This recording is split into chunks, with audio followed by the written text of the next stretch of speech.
Good evening, welcome to the April 22nd, 2024 Board of Select Board meeting. I'll ask everyone to rise. Say the Pledge of Allegiance, please. Pledge allegiance to the flag of the United States of America and to the republic for which it stands, one nation, under God, indivisible, with liberty and justice for all. Just gotta go grab my, This time I'll ask for a roll call. Frank West here. William Maselli here. Greg Bendel here. Kevin Carter here. And Gary DePalma here.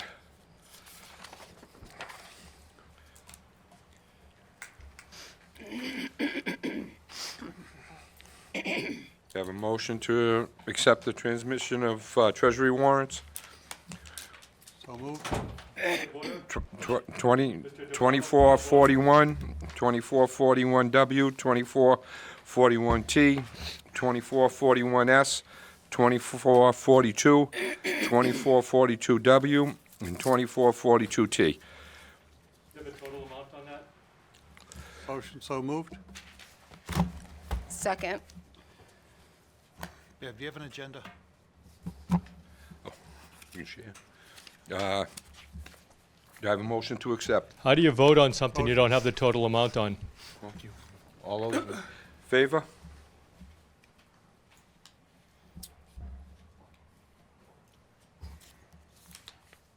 Oh, okay.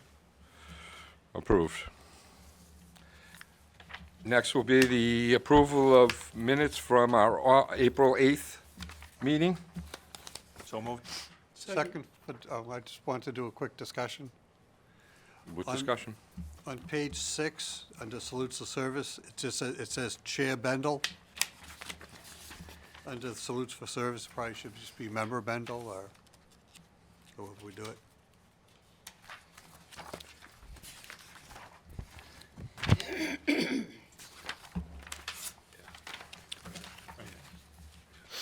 Six. Yeah.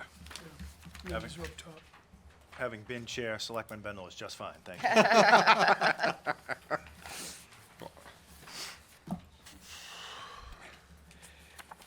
And our first appointment. We gotta do, Pardon me? You vote on the minutes? We go down. I thought I heard. I'd say, Do I have a motion to accept the minutes? with that correction. I made the motion, yep. All those in favor? Approved. Our first appointment. I am really going to mess up this name. Let's see. This is for a property located at 296 Shawshene Ave. Come right up here, sir. Could you state your name?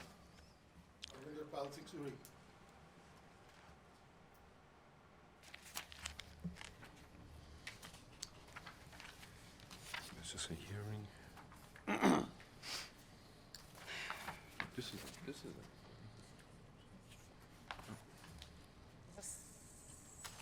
Sir, you're applying for an application to, you're purchasing Chimezzo's Pizza, Yes, sir. Pizzeria?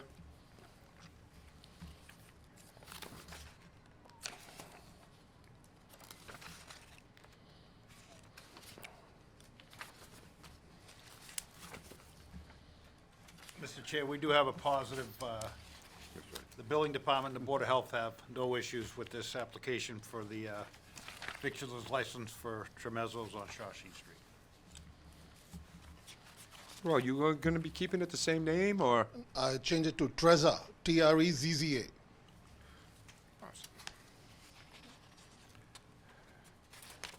Any other major changes at all? Nothing, or nothing else, sir. Menu pretty much the same and all? Everything is same, sir. Oh, very good. Your hours gonna be staying the same, basically? Yes, sir. Everything is same.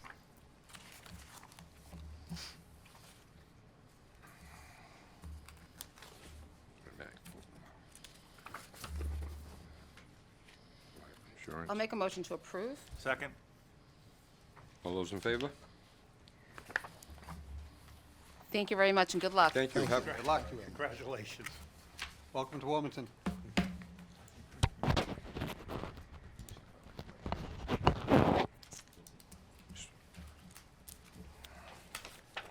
Second appointment tonight is with the town regarding the Lowell Street fields, the updates on the fields. Jamie McGonigal? McGonigal, excuse me. Welcome. Thank you. Good evening. Good evening. Let's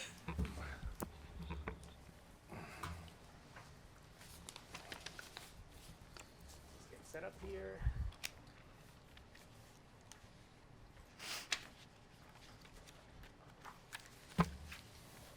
Okay, well, good evening, Mr. Chairman, members of the board. For the folks at home that don't know me, Jamie McGaldy, Public Works Director, here tonight with Ian Lacey from Tom Irwin Advisors Group. Tom Irwin is the town's turf management consultant for the last 14 years or so. We've been have had a very good and proud partnership with Tom Irwin, maintaining our over 40 acres of athletic fields in town. So we're here tonight to just give a brief summary on the Lowell Street recreational area, also known as the Dan Sullivan Memorial Fields. Talk a little bit about the project, where we're at, and what our next steps are. So tonight's topics, there's a lot of slides here, but they will go fairly quickly. I'm going to give a little bit of project background. As I said before, these are the Dan Sullivan Memorial Fields, also known as the Lowell Street Fields, also known as the former Textron Fields. And I was reminded today that it's also known as the former Avco Fields, which predates me, but For those of us who worked at AFCO at the time, yes. interesting. Yeah. So I definitely wanted to pay some respects to Dan Sullivan. I had a brief chat with Dan's family, a member of his family. So there is a monument on that property dedicating the fields to Dan Sullivan. Dan was the facilities manager at Textron. He passed away in 2011, and he was also the head of the recreational softball program at Textron. And he was very well adapted to those fields, did a lot of work on them, and certainly played on them as well. So the fields are dedicated to Dan. That was a dedication done by the Textron folks, from what I understand. So throughout this presentation, I'll be referring to these fields as Lowell Street Fields, possibly the Textron Fields if it comes out of my mouth. You won't hear me saying Avco, but certainly these are the Dan Sullivan Memorial Fields. So we'll talk a little bit about the preliminary feasibility study that we have completed with some of the grant funding that we received last fall.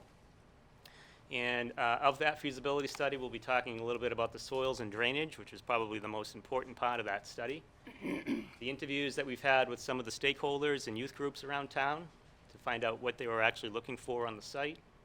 Recommended layouts, and also equipment and manpower assessments, which were part of this feasibility study. And then, almost most importantly, we'll be talking about some short-term actions that we have been involved in recently. If you've been driving down Lowell Street, you'll see some of the improvements that have already taken shape. We're very proud of those, and I'll be outlining that, and also what we have in store for options for long-term improvements. And we'll talk about budget and what the next steps might be. So project background, as you know, the town entered into a 99-year lease agreement, which began at the beginning of this calendar year, January 2024, to use the recreational area. Under this agreement, the town has the right to perform certain improvements to the facilities, pending owner notification and/or permission. I did brief the board last fall and the Finance Committee. In the fall of 2023, we were notified of our eligibility to receive a federal $75,000 earmark for athletic field improvements, and that was issued through the Mass Department of Conservation and Recreation. And in September of 2023, we requested approval to use that earmark toward this property, and it's very general use, so we figured the best way to get started here was to use some of that money to start a preliminary feasibility study. And part of that study was done to determine a baseline of the facilities at the site. We really don't know what we can do there until we have a really good idea of what we have. Like I said, most importantly, we wanted to assess the soil biology and drainage, and that's why we brought Tom Irwin on. They're specialists in soil biology, and they've helped us tremendously in our other fields. We wanted to look at the connectivity to adjacent town land. As we all know, the famous Yentile Park is just to the south of this parcel. We wanted to talk to the needs of some of the various stakeholders in town and kind of get their input.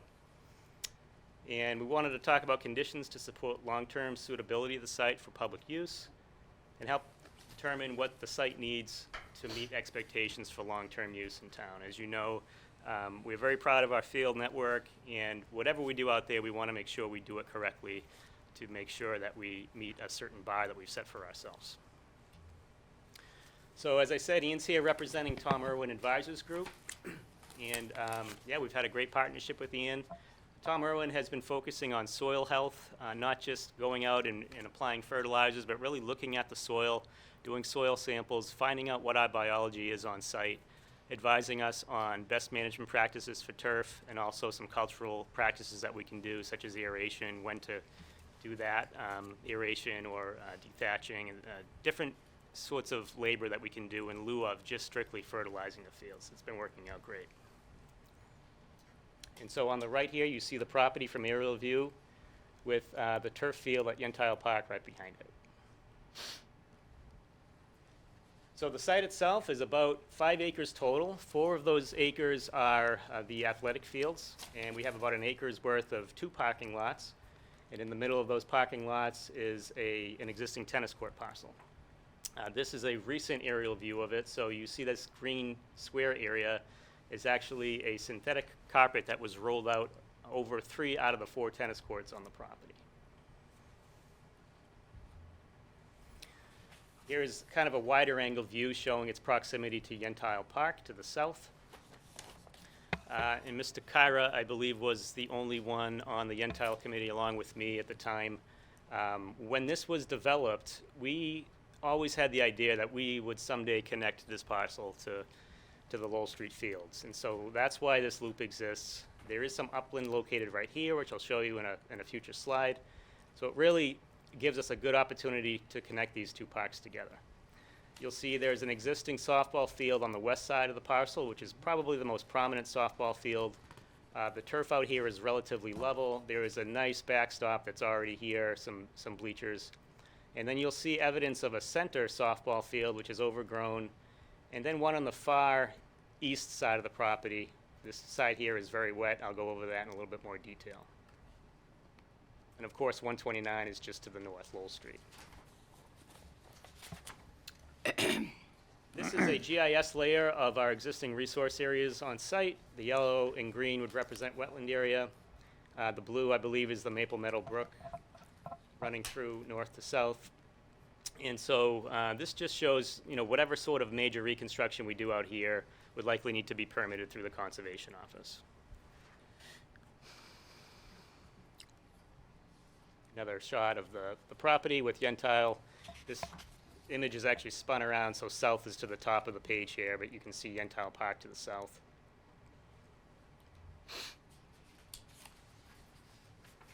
Another pretty good shot showing, this is fairly recent.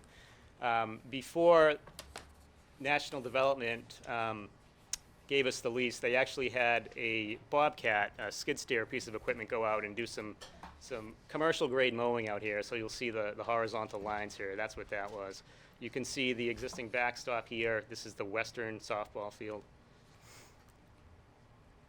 And just the same shot with Maple Meadow Brook in the background to show you how relatively close that is to the site. And the existing tennis court, again, 3/4 of that is covered with a synthetic carpet at the moment. So soils and drainage. I'm happy to report that the existing soil biology on site supports reusing the existing soils and supplementing with feedings as part of our regular turf management plan. Why is that important? Because it minimizes the cost for us. We know that at this point we don't have to fully reconstruct the fields by hogging out the existing soil. Through Ian and his group, we were able to take some very successful samples out there, analyzing the nitrogen, phosphorus, and potassium, and some different other parameters that show us that with a little bit of help and treatment included in our current turf management program, we can continue to get these fields back to the way they used to be. And so as such, like I said, the 4-acre Lowell Street field will be included in the town spring turf management program, and that's recommended in a short-term action. In our FY25 operations budget, we have increased that through the Finance Committee, and we'll be going to town meeting, of course, in a couple of weeks to hopefully get the town to support that. But our turf management budget will be increasing by about $10,000. We spend about $2,500 per acre on our athletic fields. And so we are kind of gearing up to increase our budget in order to absorb this property in future years. This photo over here is one of the soils tests that we took. I believe this is a core of the softball field area showing a couple inches of existing clay and some nice organic material under that. And then this photo over to the right here shows the existing rutting on the field. If you recall, I stated that a Bobcat skid steer was used as a commercial mowing device from the previous owner. That did do some damage to the field. This photo was taken, I believe, in early mid-March, when we had a very mild March this year. So the grass is kind of high. But National Development did go out in the fall and kind of do a very rough cut of that property for us so that we weren't left with a bunch of haystacks in the spring. So that was much appreciated. The soils are poorly drained along the east side of the property, and that's closer to Maple Meadow Brook. You can see a core here that was taken. You can actually see the reflection of water in the hole. That high groundwater was about 18 inches below grade here. So that, again, would be the eastern softball field, the one closest to the river, closest to the tennis court. So this prohibits the immediate use of the far eastern side of the fields right away. Granted, it is spring. We know it's been a very wet spring, but this is the information that we have right now. So that means future improvements should consider the use of some sort of subsurface field drainage or sand channeling, I think was the recommendation from Tom Irwin, to help facilitate more playable conditions.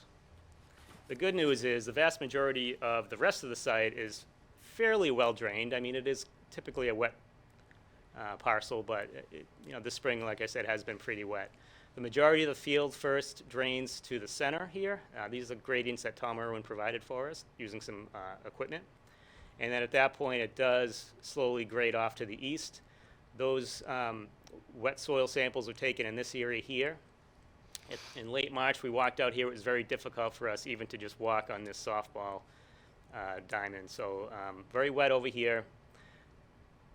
But the vast majority of the site does dry out fairly quickly in the center. This photo was taken just during a 2-inch rainfall that we had on March 29, 2024, and this is the center of the field. So the gradients are accurate. It shows some puddling, but I'm happy to report within a couple hours of the rain stopping, this standing water was gone. So that's good news. Some more shots of the eastern side of the field here. You can actually see the previous owner likely knew that there were some drainage issues. There's a little drainage swale cut in here, probably to help the field drain. This whole side is unmowable grass because it is so wet, but luckily it's off kind of the major portion of the field. And again, if we have a drought year like we did 2 years ago, the conditions out here may change. So interviews with stakeholders and youth groups. Tom Irwin conducted interviews with various key stakeholders and notified approximately 15 groups for interviews. Not all of these groups got back to us. Notably, Wilmington Pop Warner, Wilmington Youth Lacrosse, Wilmington Field Hockey, and I believe the Industrial Softball League did not get back to us, but they were certainly notified of an opportunity to have input if they wanted to. It was not required. But we got some pretty good feedback from all the rest of the groups. And of course, the results are really what you would expect. Everyone is fighting for their own group, right? So what does that tell us? The outcome was strong to support and consider the use of a multi-use field space out there. And so that's kind of what our goal is. So through Tom Irwin, we looked at some typical field options here. The site is big enough to essentially have 2 large-size soccer fields if we wanted to. These actually are laid out by a range, so I believe that this is the smaller side of the range, but 2 would fit if we could get creative with it. Another recommended layout would be to maybe keep 2 of the softball fields, and we could also fit in a couple of 7-on-7 small soccer fields if we wanted to. Problem with this layout is, again, this would be utilizing that eastern softball field, which really would not be playable most of the spring, in my opinion, at least the way it is now before we did any sort of drainage improvements. So what we did, just as part of this preliminary feasibility study, is come up with the recommended layout. And this is really in consideration of the slow draining soil conditions on the far eastern side of the field, so it gives that side of the field a chance to kind of dry out a little bit. We are able to fit a large soccer field, which would also be used as a multi-use sports field. You could play lacrosse on it or field hockey as well. And the idea would be to keep the western softball field because, as I said before, that is really the most developed field right now. It's the one with the backstop and the most level outfield. And if we got really creative, we might be able to squeeze a small soccer field in the outfield. But I think for the most part, our recommended short-term use of this field would be to have one softball field on the west without a back layout and maybe a multi-use field along the major part of the field. There's also some options long-term to look at a phased walkway extension. If we were to connect the walkway to the Yentile Park, we could essentially put a perimeter walkway throughout most of the site. This side here on the east would be challenging because of the drainage issues, but again, we could look at this in a phased approach and maybe do a little bit each year over the next 5 to 10 years, or even sooner, depending on funding. But this would give us the opportunity to connect it to Yentile Park. There is some upland here, there are some wetlands to the west and wetlands to the east, but there is an upland, appears to be an upland connection here. If we were to put this entire path in, we're looking at adding about 1/3 of a mile to the overall walking path. So the tennis court. Due to the current condition of the existing tennis courts on the property, they do have structural cracking that is fairly good in size. Really, some long-term decisions need to be made to either keep and reconstruct the courts, demolish them altogether, that's also an option, or maybe a little bit of both, where we downsize the courts perhaps to pickleball and use some of the remaining space to do a parking lot or extend the parking lot. So that's up for debate. I know you're seeing this for the first time, so I'm not going to ask the board for a recommendation tonight on this unless it's certainly something you want to discuss. But I think with the tennis courts, certainly the fields should be our more pressing short-term action, and it kind of affords us some time to decide what we want to do with the courts. Now, this major structural... Mr. Chair, do you have any idea if they took out the tennis courts or maybe left a small like pickleball or two? Yes. How many parking spots you could pick up? Yes, and I'll get to that in the next slide, actually. So essentially, the parking that's there now, there's about 24, on the left here inside, this would be the western parking lot. We looked at possibly about 25 spots, and the parking lot on the right would be about 35 for a total of 60. If we were to make this entire area parking, we could at least double that depending on the layout. But it really all goes back to what the field is going to be used for. As it is now, just using the existing parking, if we had one multi-use field and one softball field, parking would be tight, but we believe it would probably work. The problem would be if you were to have a function on the field. Just using the farmer's market, 4th of July, any of those for an example, if you had a town function in this area, the parking would be undersized. Of course, with the walkway in, you could connect it to Yentile, but then certainly Yentile is taxed as well. The only thing I wanted to say about this structural crack, there is a high-pressure gas main that runs under the tennis court. This cracking here is likely due to the fact that the fill material over that gas main is probably different than the fill material into the rest of the tennis court. And so whenever you have different fill materials next to each other, they heave at different rates. And so cracking is usually inevitable. So right now the tennis court is locked. We're a little bit concerned with liability on these large cracks. Fixing them is something that we can do and we can budget for, but certainly that would be something that we would want to consider depending on what our long-term plans are for the property. We wouldn't want to invest too much money in crack sealing the court if we were thinking about maybe downsizing them. So this might be a conversation to think about and, decide later on. Like I said, this green mat is over 3 out of the 4 tennis courts. We tried to pry this up. It's actually, it appears to be glued down. So we really can't assess the courts underneath this carpet right now, but it's very likely that the carpet was put down because of other structural cracking under the court. There are no vehicle gates currently around the perimeter fencing, so for us to get a piece of equipment in, it can be done, we just need to peel the fence back. So really, that would be our next step if we're looking at maybe seeing what's under that, would be to put some sort of a piece of equipment in there and peel that carpet up. But again, we just wanted to have the discussion, because if we're going to open up the courts for just typical recreational use, we could leave it as is for now and let that simmer until we really make a long-term decision on it. I know there were some permitted groups using this area for soccer practice and Yeah. that sort of thing, and that could certainly still be done for now. So again, we talked about maybe taking the courts out and adding parking. We don't have a preliminary parking layout yet. That's something that our engineering office is working on.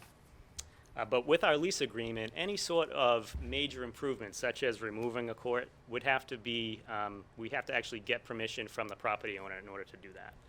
It's a 99-year lease. There is some language in the lease that we would have to restore the park back to the way it was in 99 years, the way we found it. But certainly an improvement like this, we would just get that in writing from the landlord, essentially saying that they agree for us to remove the tennis court if we wanted to. If we were to reconstruct the tennis court altogether, just to give you an idea of cost, the Shawsheen tennis court, which is a little bit smaller in size, was done a few years back, and that was somewhere between $250,000 and $300,000. Now, if we were to reconstruct it with the tennis court, my preliminary estimate on construction on that would be about half as much. We still have to decommission the fence and dispose of it. There would be some reclaiming of the area and certainly repaving and striping.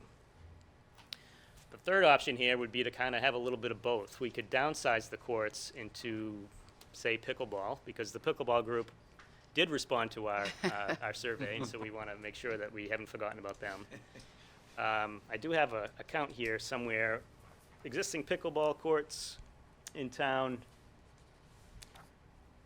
We do have 3 full pickleball courts, obviously behind the town hall. We do have 6 inlay pickleball courts at the Woburn Street School and the Wildwood School.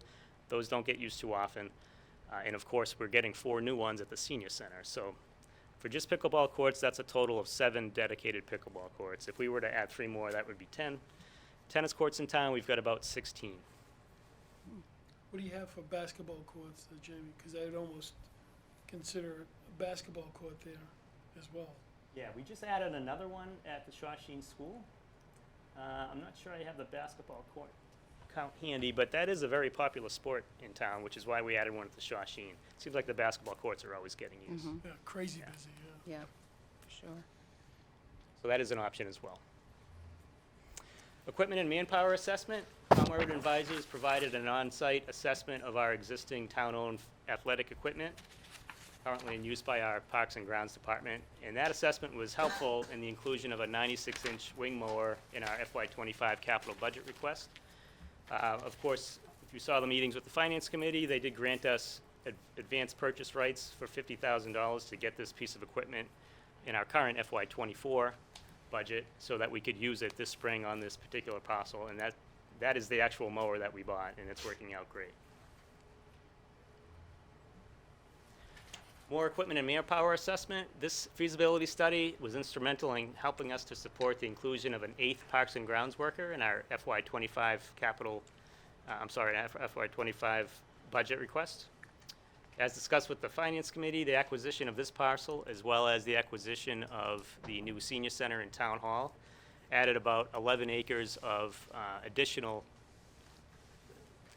field maintenance and grounds maintenance to our staff. So before that, we were doing about 61.2 acres with 7 full-time employees in Parks and Grounds, and that ratio was about 8.7 acres per employee.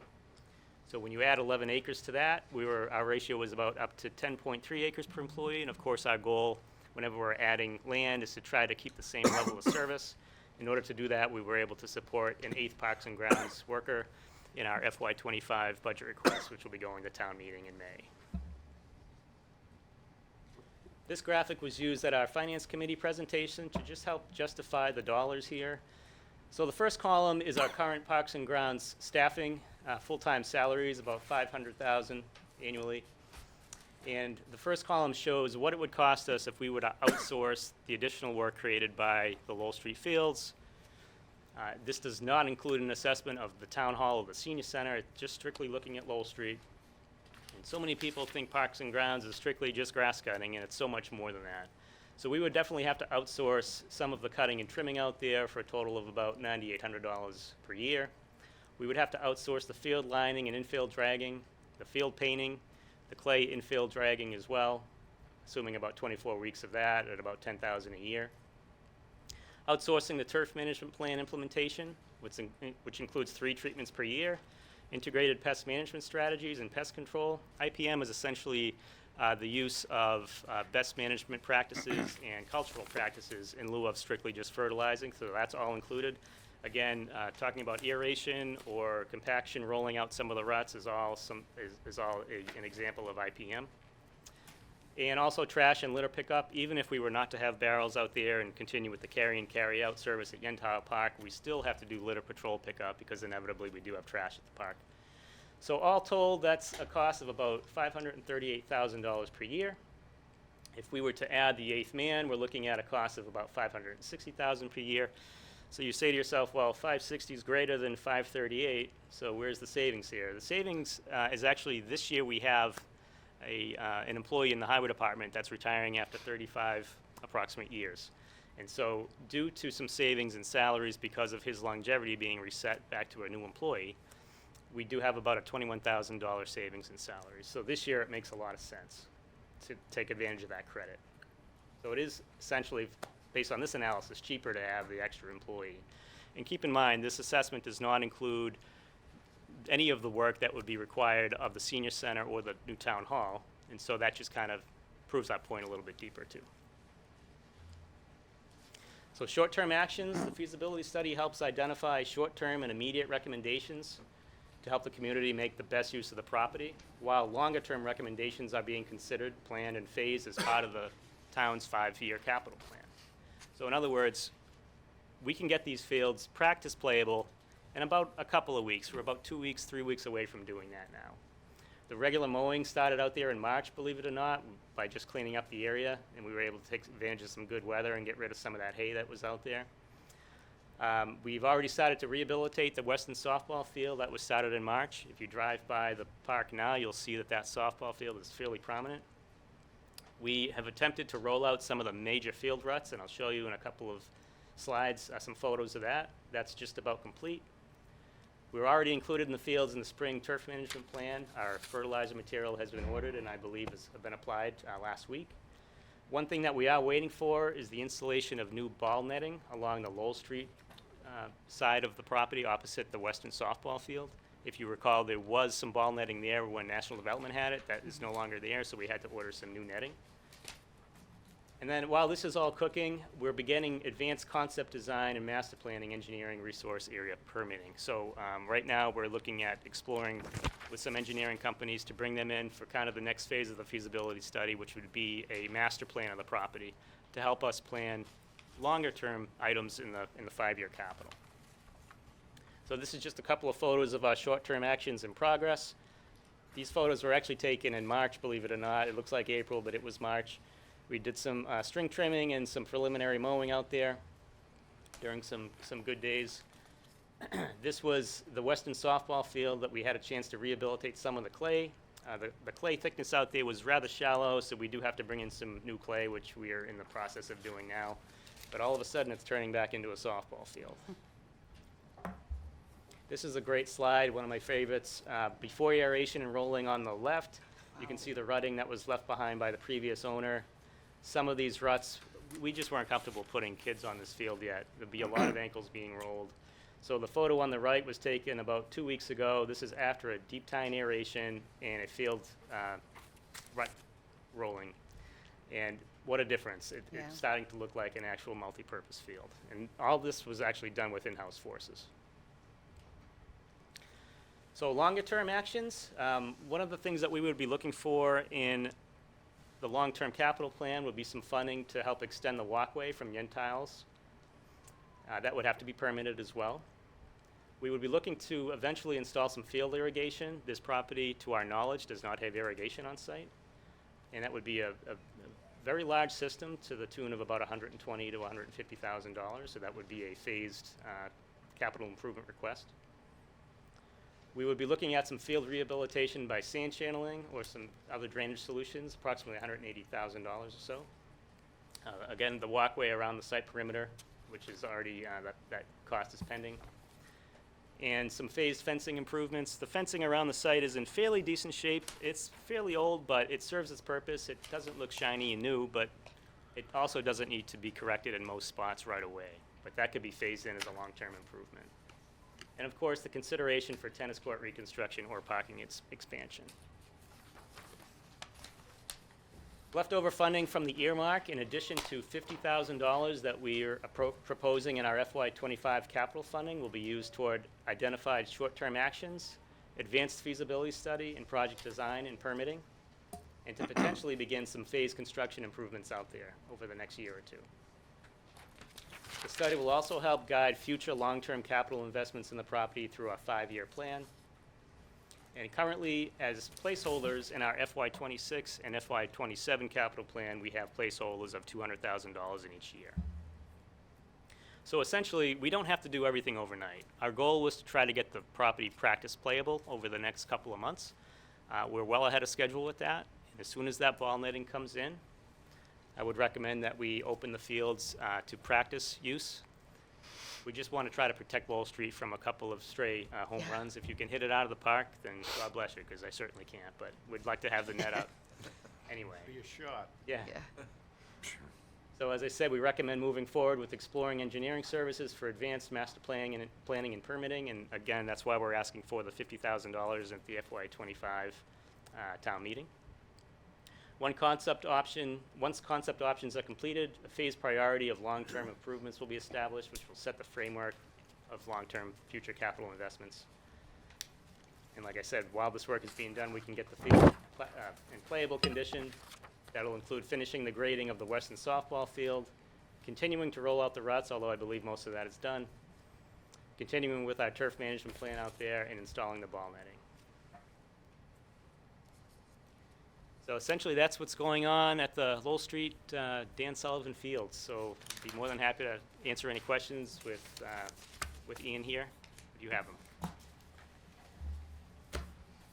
First off, thank you very much.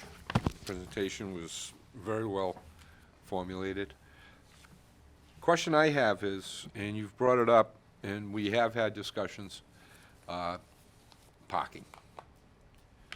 We know we're limited at Yantiles, and then bringing this into it, we're gonna even be more limited with parking. And having seen what the tennis court look like, I just assume that you seriously contemplate, when you're looking at your design, to add as much parking as possible. You know, it's a good location. If you have events going on the other side, on the Yentile side, and this side also, then we will be running into parking problems. On Cross Street, of course, we know across from Yentiles is going to be developed, so basically we'll lose any type of even on-street parking there. So it would be, I would personally would love to see you concentrate on parking over there, and then looking at whether we should bring in a, you know, pickleball or, you know, a basketball court. But I think the priority should be, when you are looking at that, is for parking. We're strapped for parking, and like you said, if there's any other events that are going on, we're gonna be even more strapped for the parking side of it. That's all I have to say. Thank you for your presentation. It was very well done. You're welcome. So our engineering office internally is looking at the existing parking layouts now, because they're not striped. So it's Yeah. kind of a free-for-all if you were to show up. The shape of the western lot is a little wider than it would need it to be. I almost wish it was shorter, but wider, because we could get a couple of rows of parking in. I think it's too narrow to actually do parking on both sides and still have a double drive aisle, but engineering is going to be doing some concepts for us, and they'll maximize the parking. We could likely stripe that in-house just to kind of get it parkable now. And then they'll do the same thing. There's a little bit more flexibility on the eastern parking lot to do probably a couple of drive aisles and really maximize the parking. Then we'll have a solid parking figure for you.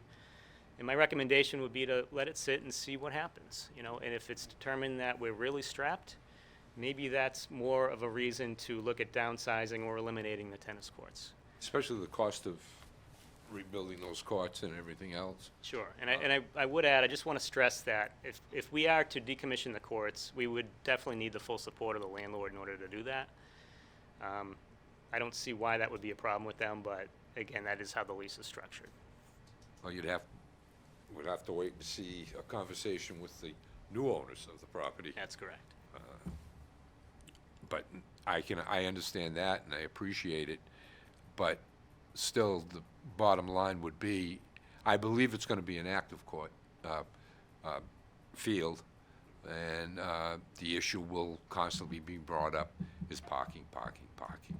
Sure, and one thing I would add as well, with any added tennis court, or really any athletic field, there's long-term maintenance. So just building a new tennis court does not mean we would have to come back and crack seal it in 5 to 10 years.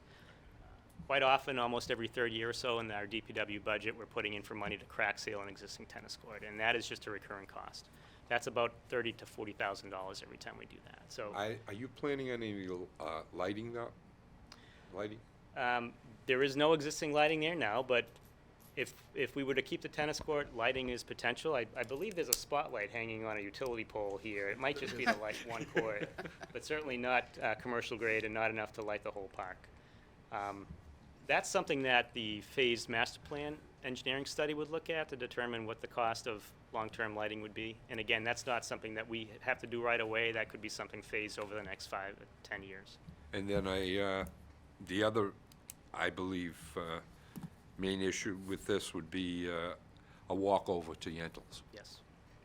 That may even be the main priority, because if we don't have the parking here and people are parking over, now they've got to walk all the way around. And Yeah. you know, they'll start cutting through people's yards, and then there'll be issues that way. And that's the beauty with doing a long-term master plan. So I would really hope for support at the town meeting to get that $50,000 to continue. Because what that'll do is give us a menu of options, and we can kind of cherry pick which ones we want to do in years 2, 3, or 4, and maybe which ones we want to do 5, 6, and 7. Mr. Chairman? Any other questions? Yeah, thank you, Go ahead. Mr. Chairman. Mr. Bendel? Gentlemen, thank you very much for being here. This is an excellent presentation, and obviously there's a lot of possibility here, so it's exciting to talk about this for sure. Just a couple quick things and a question if I can.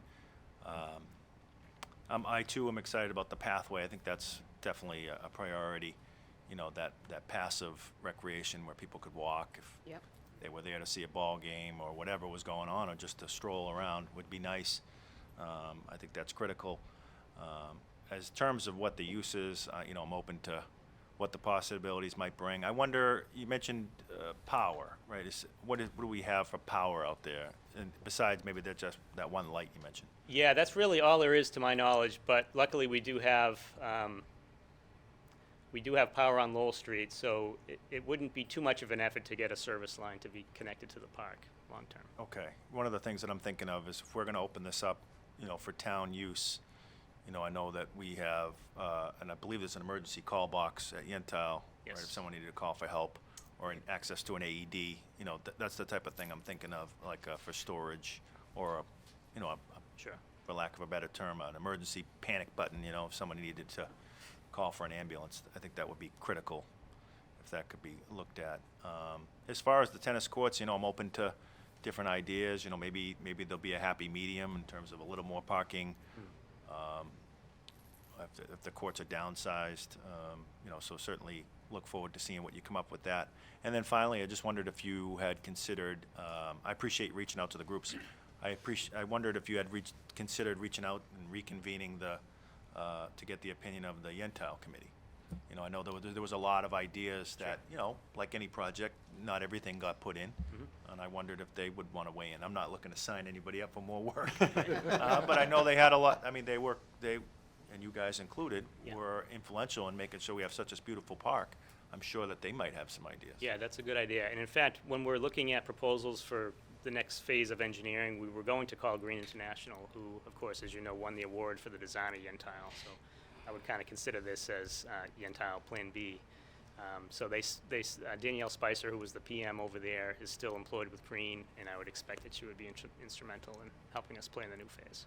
Yeah, but other than that, I think there's some awesome opportunity here, and I appreciate you looking into it. Thank you very much. Thank you. Mr. Chairman, West? just a little bit of history in that those parking lots were basically, when it was Textron, it was employee parking, and there was additional employee parking at the time back at Textron. So some people would walk over from Textron, some people would drive, and there really wasn't an audience, shall we say. There wasn't like, 50 people were going to see the Friday night games. It was AFCO management against our Textron management against the employees. So a lot of the parking, that is needed was lost when Textron gave up the field, so to speak, you know what I'm saying? So I fully support and agree that there is a definite need for parking. Because, you're gonna have, a soccer game, you might have, 15, 20 kids at the soccer field, but now you're having grandparents, aunt and uncles, et cetera, just like the Shawsheen. I mean, all of a sudden, Saturday morning, the Shawsheen field is, the Shawsheen parking is at a premium. So, from a former employee of Textron, I think it's great that we're restoring those fields, and I think it's awesome that we're being able to utilize them for a town purpose, and certainly support, all the efforts to try to get some sort of recreation down there. I think that's an awesome idea, and I think that it's nice that you reached out to essentially most, if not all, of the organizations in town to get a feel for overall, hey, we got 5 acres of land, what can we, what do you guys see the need? And certainly, if there's anyone that we missed, they can feel free to call the DPW and have a conversation with me. I'd be more than happy to kind of take their ideas and mix I it in believe the- you'll in the be plan. getting a lot of phone calls. One quick question that I had, though, is that do any of the organizations pay the town for the use of fees, or is it a free field for? So this field would likely be permitted through the rec department, and the school fields are permitted through the school department. So I'm really not sure what the fee structures are for either of those groups, but essentially that's the beauty of living in Wilmington. It's one of the benefits. A lot of our internal funding is geared toward recreational maintenance, and that's Right. kind of what we pride ourselves in. Yeah, because I was just curious that if any of the organizations, did have some sort, and again, I get it that the organizations are nonprofit and for the players. Yeah. But I didn't know if they financially support any of the fields. It'd be nice to get a little bit of support Sure. here, even if it's just for some bleachers or, something, Yeah. some answer, To be honest, they've all been great. Many of them chip in for line paint, Yeah, different that's, materials for us, so it is very helpful. It's a good partnership. yeah, thank you. And in continued growth, I look forward to it. Thank you. Could I ask a follow-up question? Thank you. Do you recall when you reached out to these groups? When was it? The fall, the winter, the spring? Yeah, I'll answer that, Jamie. Yeah, we reached out, it was the back end of the fall, so sort of round about mid to late November. And then we sort of conducted, I did most of the interviews, and I conducted those interviews basically through December, January, even into February, just where people didn't have availability or just hadn't had an opportunity to meet with me. So, and I would like to place on record that the interviews that I was able to conduct were fantastic. Everybody was really positive about the opportunity and everything, and they were a pleasure to talk to people about. The pickleball lady, especially Diane, she was that interview. Scheduled for 30 minutes, and 2 hours later we were still going type thing. So, Oh, but goodness. I mean, I can talk, as Jamie will tell you, but yeah, it was a wonderful conversation, and she was very, very, upbeat about whatever happened with this facility. She wasn't sort of, all about pickleball and its mine. She was thoughtful about every user group that might want to use the facility. So, Great. just want to Just want to make that. Yeah, thank you for That that. on Thanks. record, thank I'm you. just, yeah, I was just curious, you know, because I would Yeah. imagine, I'm not speaking for them, but I would imagine there's some spring organizations that are frustrated, you know, with Mother Yeah. Nature Yeah. thus far hasn't been so kind to them. Yeah. And Again, I'm I've not- sort of offered, sorry to interrupt, I sort of offered to Jamie that even though we didn't manage to interview everybody, if those people would still be willing to be interviewed, because sometimes interviewing them after the fact is just as good as doing it while you're conducting this type of study, then I'd be more than happy to carry out the interviews. You know, because Thank you. again, the more views we get, Yeah, the easier it is. absolutely. Mr. Chair, Mr. Kara?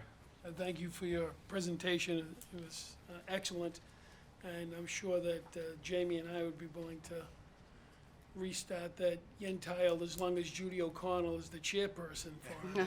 I thought you were gonna ask me to play pickleball with you. Well, getting back We to need 'em on the board. Hey, getting back to the organizations, the Sons of Italy would be willing to take the west side, the little wet, to put in bocce courts, Jamie, you know? We Yeah. put in, I can see a bunch of courts over there. but, No, this is great, and as you had mentioned, the breakthrough from yen tile to those fields would be ideal with the walking trail. And also, I may be wrong with this, but in the loop, didn't we put some lights back there? So isn't there connection to electricity on that side as well? Yeah, there are some lights on So that we side. can connect on both sides. It's likely that there'll be connection on both Yeah. sides. Thank you. Yeah.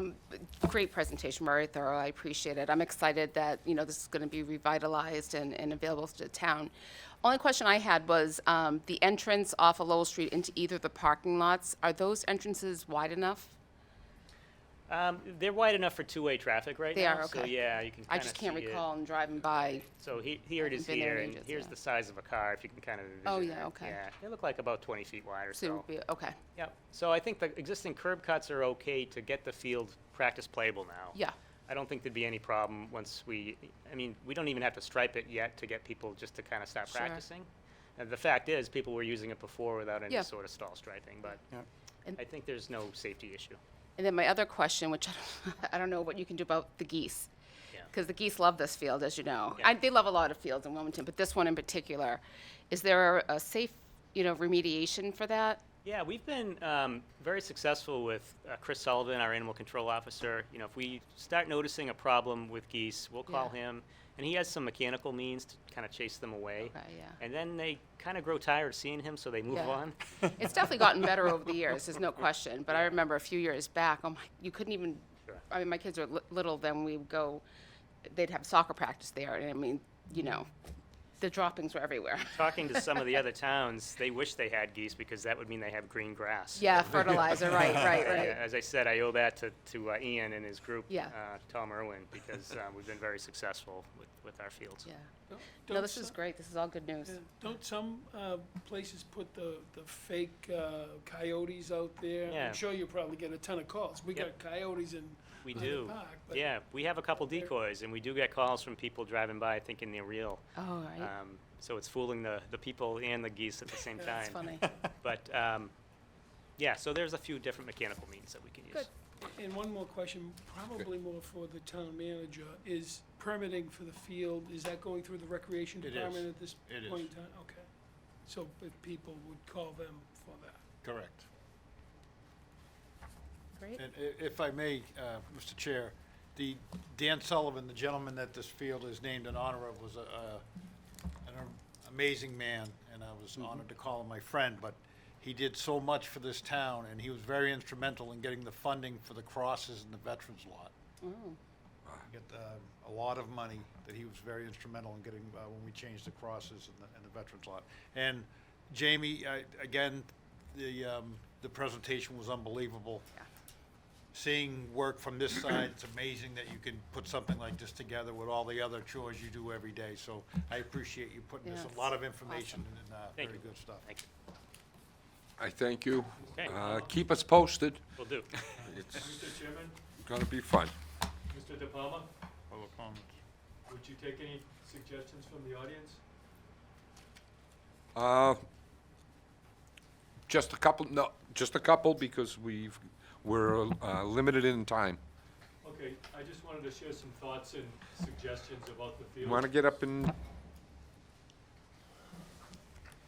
I just, after listening to the presentation, wanted to share some thoughts and suggestions on the field.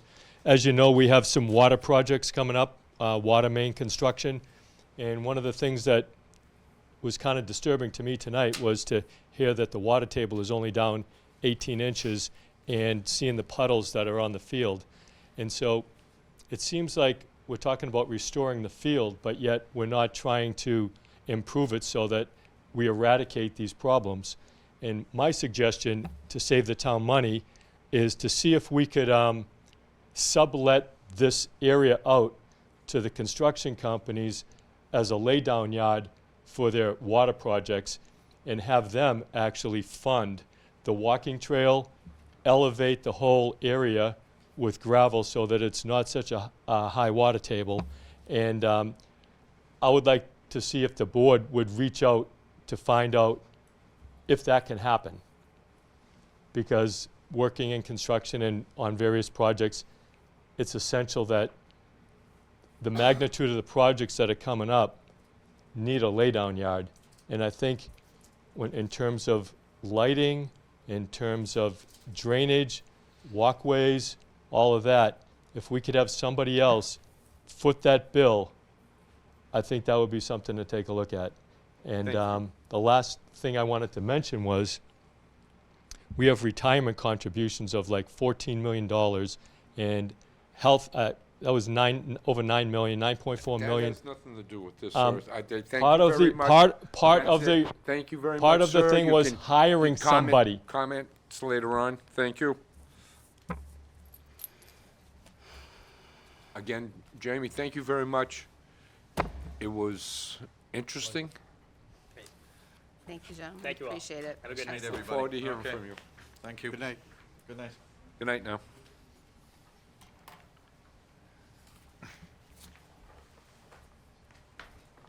Next on our agenda is discussion and assignments of motions for the annual town meeting.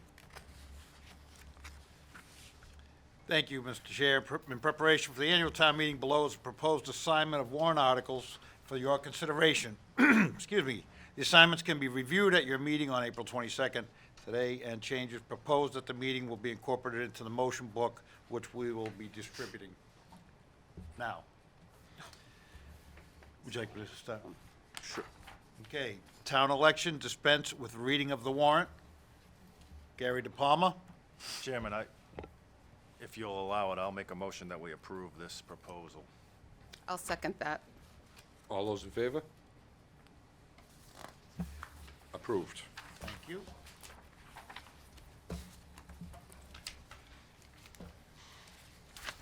And our last appointment this evening is with Senator Barry Feingold and Representative David Robinson and Valerie Gendrich pertaining to the MBTA's community multifamily overlay districts. Has anybody heard from Mr. Feingold? He won't be able to make it this evening. I believe it's a religious holiday that he... Oh, that's right, it is. It's Passover. That is. Good evening. Good evening. And Valerie, I'll let you start out since it's your cup of tea. Oh, okay. I don't think it's anybody's cup of tea. Well, Valerie Gingrich, the Director of Planning and Conservation. I didn't prepare anything for tonight. I'm here to answer any questions that board members may have in the discussion. Mr. Chair, I know we've asked our state delegation to come to last few meetings, and this was the one that we came up with. And obviously, Senator Feingold had a Holiday. conflicting holiday, but Mr. Robinson is here, and if you would raise some questions and concerns about the MBTA. So there he is. There he is. Here I am. Good evening, Mr. Robinson, and let's start out with giving us a little background on what we can expect. I'm going to ask for twofold, what we can expect for approval and what we can expect if this is shot down at town meeting. Sure. So I appreciate the opportunity. I know, and I thank all of you who have at one point commented and raised your concerns about this. I've talked to a lot of folks in the public about it as well, because housing is one of the most contentious and priciest issues we have on the table right now. And first and foremost, I've had a number of folks say, what if we decide to turn the key here and outright refuse? I'm not an attorney. I cannot pretend how the Superior Court will react, but I, as myself and as the office of myself today, highly recommend that we do not do such. When we had passed this in the 2021 Economic Development Bill, there was indeed a promise of a lot of carrots, and it's something that I share with all of you in your disappointment on. It seems to be a hell of a lot more sticks than carrots. That being said, the cost of housing in this area is absolutely out of control, and it's something that we need to adapt. And the governor and her executive agencies, to varying degrees that I agree and disagree with them on the powers and interpretations of the statutes that we put forward, are absolutely serious in enforcing this. It's something that I want to make very abundantly, apparently clear for everybody. Now, if the voters for Wilmington, under their own freedom to choose to reject this, do so, I know and I will speak for Senator Feingold in this instance, will try to fight to get the funding that we need to do so, but it certainly makes our jobs much more difficult. As you know, things such as the MassWorks grants, which is something that we depend on for some matching grants for private economic development, would be on the table. Mass housing, which is a relatively new thing, also created by the governor's administration through her interpretation of the statute that we passed, would be, and then some other minor things as well. Again, I'm not an attorney, and of course you have town council and council you may speak with, but it is my personal belief that the Commonwealth of Massachusetts, through our Constitution and through 40B and subsequent zoning, such as around renewable energy projects, churches, open space, have established precedent multiple times that allow us to do that, despite the objections of some lawyers. I have to say the vast majority of folks that work in municipal consulting and legal contracting tend to agree with me on that aspect.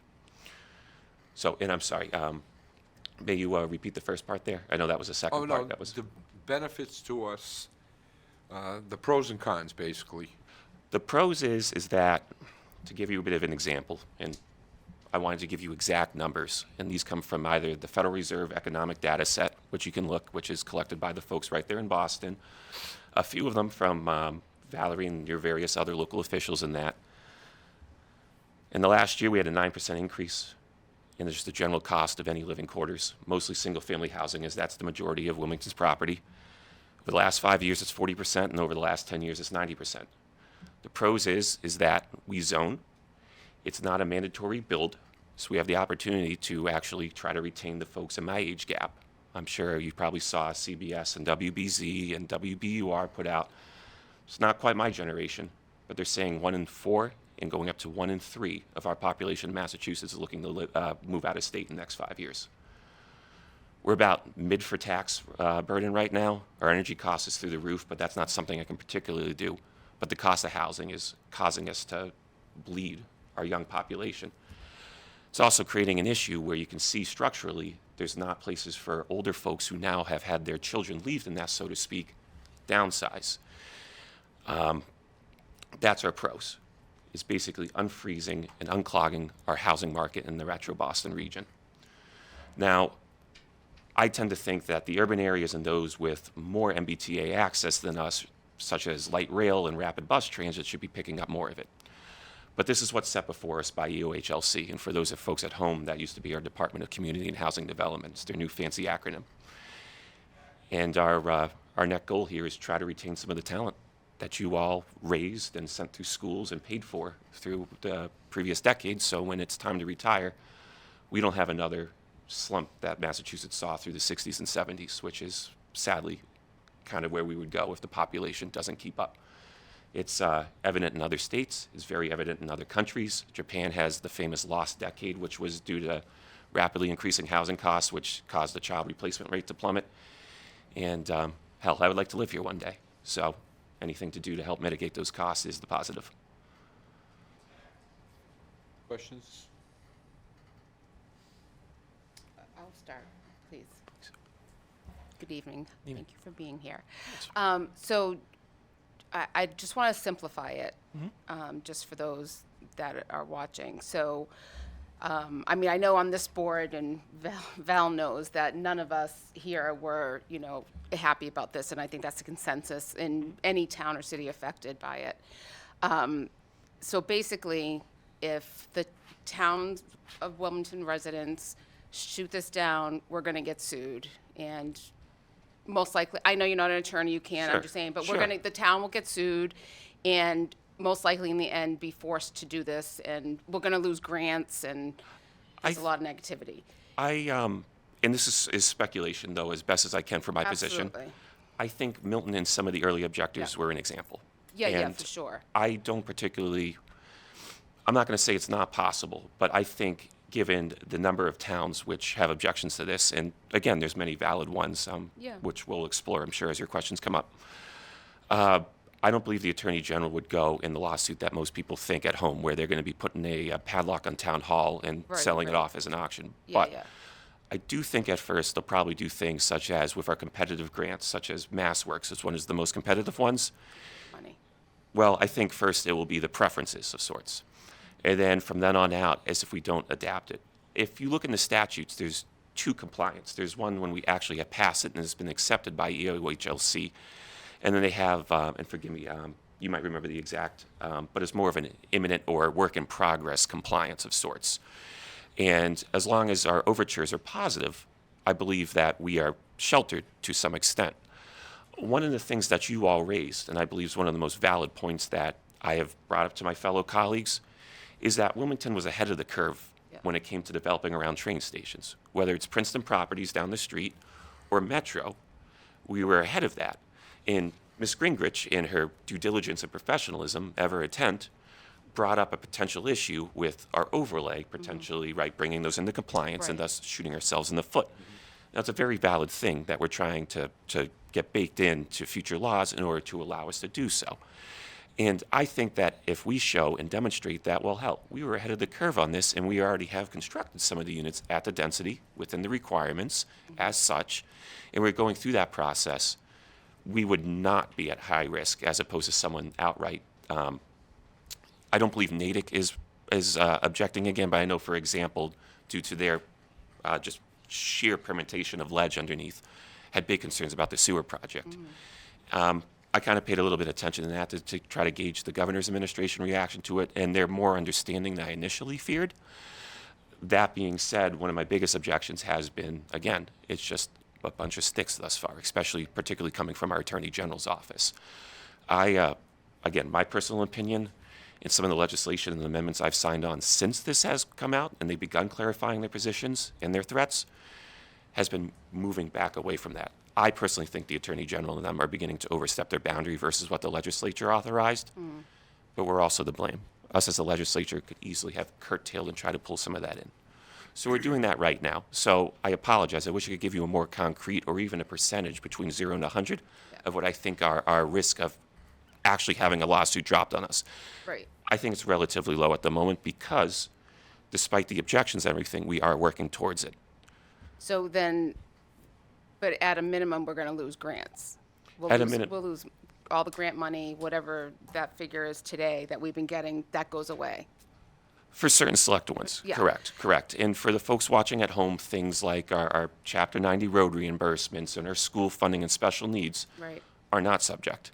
The two biggest ones are, again, going to be the MassWorks grant, which is a competitive grant that we work with in the state and you amongst the locals, along with a private developer, commercial, residential, industrial, to get extra money. It's kind of a bit of almost like a steroid in a sense to get the project up moving and faster than what it would be typically than sitting through the 5-year TIP plans or whatever else it may be.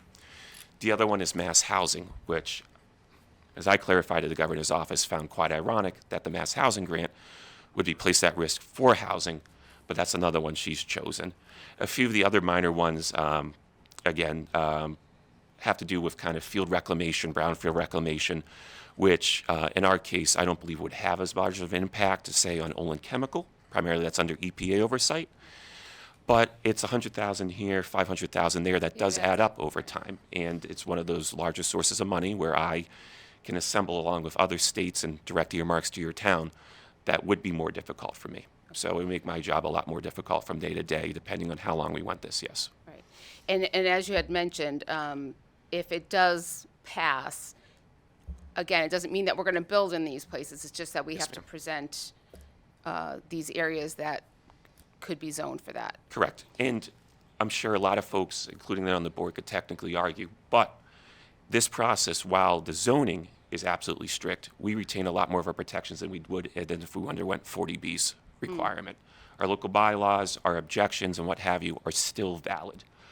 For example, if somebody, a billionaire, rode into town tomorrow and hopped off his horse and said, I would like to buy every property at whatever the overlays property owner's district is at, whatever price you name, walked in here at the next meeting and proposed it, we do not have the water capacity to do so, and we would not be in trouble for saying no. Due to our current stormwater, wastewater resources, that would not be a valid project, and I do not believe the Attorney General nor the Governor's office would try to seek out any sort of retribution towards us for it. Okay, right.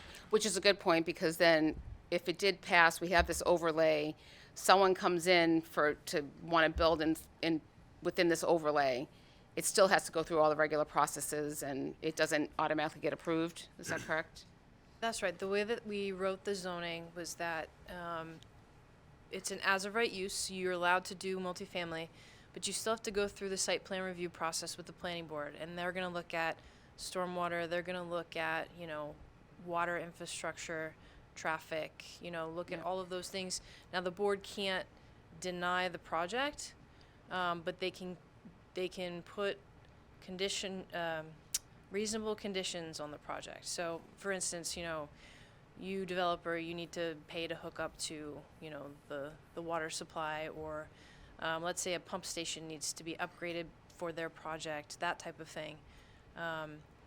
So it would go through a review process. It's just not a review process that just can say no. Right, right. So it would be a little more stricter than, say, a 40B, though. Yeah, there's more, there's more, I would say there's a bit more oversight than a 40B. It's a little different. Yeah. Yeah. Right, and I apologize, I didn't mislead you or on the board or anyone at home. Like she said, it's a technical and subtle difference of sorts. Yeah. But relative to us being told by the state, due to our funding, our construction undergoing the required percentage, we still have that local control in ways that otherwise That's weren't. what I wanted to get And across, yeah. right, and it's a difficult balance for certain. It's a regional issue, and it's one that certainly you'll see there's a very sharp divide amongst the various generations. So we're trying to strike a balance here. And the last thing I wanted was to support something that would encourage further developments like Metro, especially if they were elsewhere. The thought process that I had at the time was, well, if we contain it to one area, rather than having it hotspot here, hotspot there, where each and every neighborhood combine it into one and keep it with the more simplified rules and still yet have the local input that we're not, that we're allowed to keep rather than foregoing as than we would under 40B. And my last question, then I'll move on. You already mentioned, like, the Princeton properties, for example. They're not willing at this time to even consider that,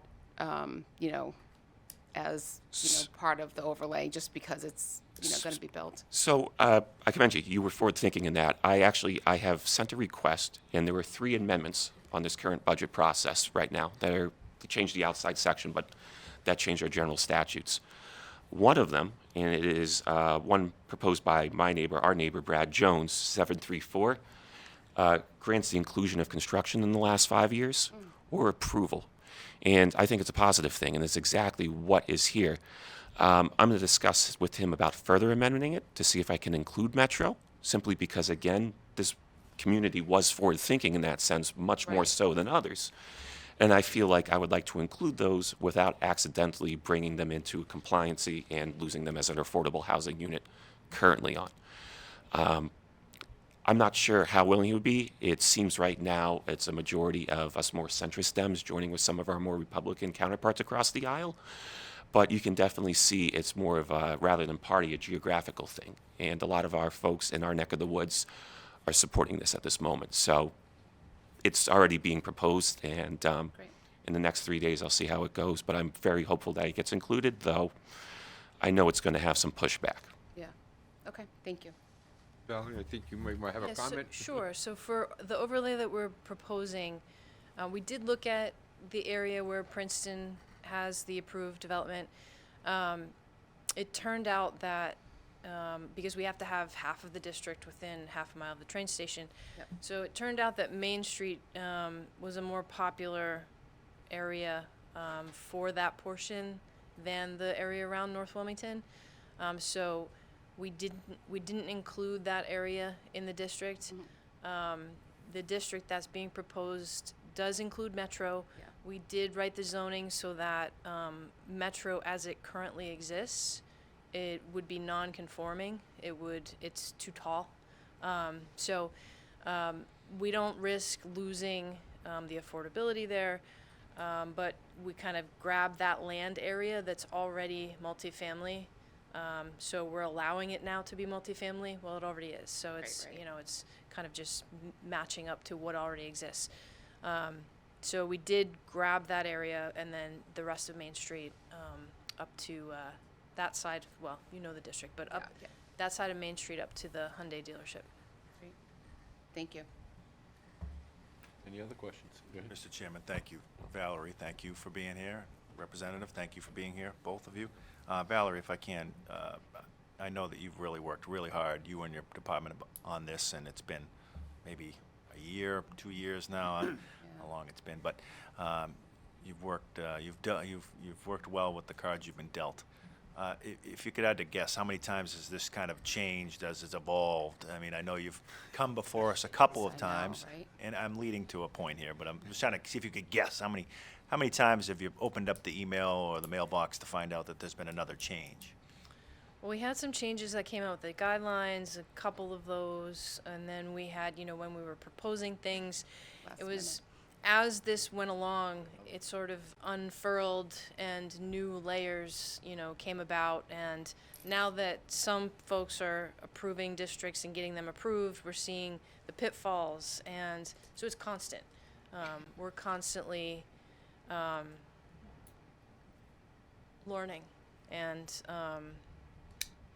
new layers are being exposed. So I couldn't even tell you a number of times. That's okay. That's quite all right. I think you've Been kind of, dynamic. thank you, and we appreciate your efforts. But I'm sorry I can't support them, but I do appreciate your efforts. So the point I'm trying to make is that this has been evolving since it's begun, and now we're on the eve of town meeting, and residents are going to be asked to support this or not. And how can we ensure someone, or anyone, that that's not going to continue to evolve the same way that the representative described, you know, what they thought they were voting for in 2021 has now dramatically changed in 2024, when a community is expected to support something or else. Because Yeah. quite frankly, that's how it feels, right? Support this or else. And please know that my frustration is not aimed at the two of you tonight. But, and I do share the opinion that, you know, this community has worked really hard to make sure that we have positioned ourselves well as it relates to 40B laws. You mentioned the two projects next to the train station, which I'm really proud of. The Princeton project that I hope will come to fruition in the near future. The Metro station that was there long before I was here. But we've made sacrifices in this community to make sure that we're above 10%. We've done all the right things. We've been proactive, as was mentioned. And now we're being faced with this decision, which is really unfortunate because, like all of us, we hear from folks that are upset about a 12-unit subdivision that's being proposed.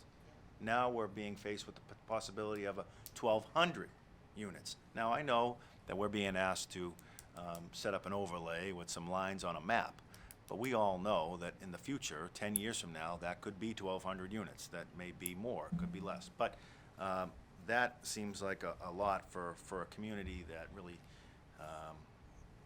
sometimes can be really upset about 1, 2, 3, 4, 12 units. And that's their right to do so, because they've worked really hard to live here in a place like Wilmington. So, having said all that, Representative, I wonder if, one thing I didn't hear was that, you know, if a community was to adopt this and a development was to take place, that would there be any increased funding for infrastructure, police and fire, schools, does it come along with any of that? Sure. Or is the town on the hook for all that, in addition to it, more units? Sure. So municipal finance is and was the largest component of this. Actually, relative to most parcels in Wilmington, these will have a less of an impact on the municipality than your standard single standalone house. Back, I think it was about when this passed, I looked it up, the average single-use tax, a single occupant household tax set by the board here was about $7,000. And due to the density and the combination of commercial and residential here, this will actually be per parcel contributing at a greater rate than the majority of Wilmington.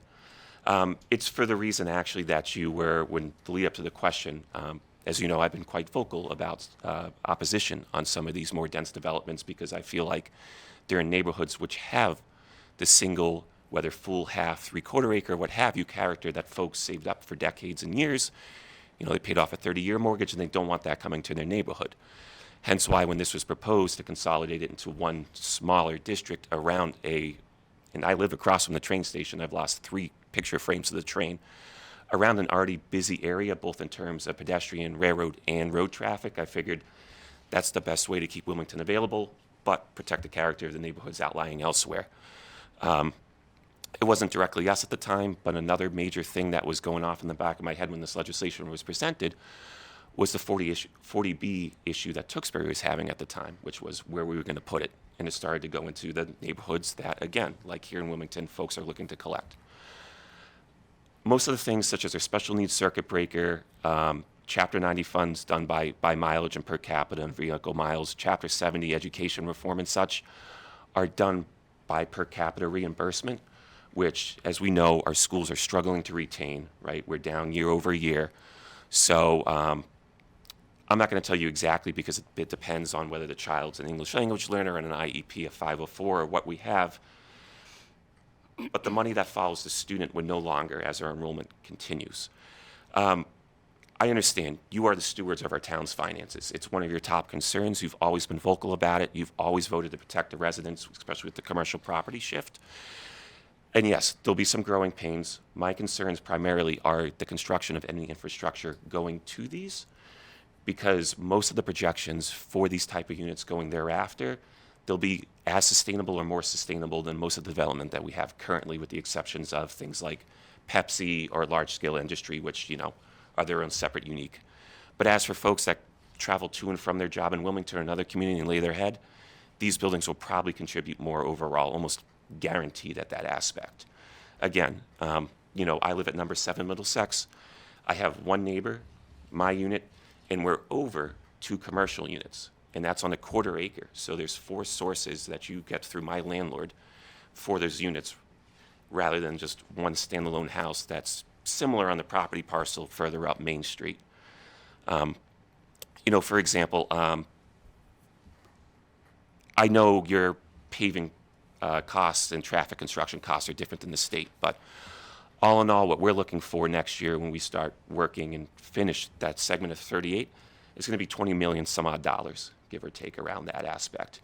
We most likely, through our state tax revenue collection and that, did not get enough to repave for that project from just the residential side. We made it back from the commercial industrial side on the other. So again, I understand your hesitation and worry about this moving forward. One of the things I have brought up is sewage and water, again, because that's so expensive. Chapter 90 to fix sewer and water thereafter, as well as bike and pedestrian crossing, because I really do feel like what this bill was launched in the spirit of was trying to densify around public transit, but it's failing in that last mile to and from for commuters. And then lastly is, and I'm still working on getting an answer back on this, is the MSBA future projections.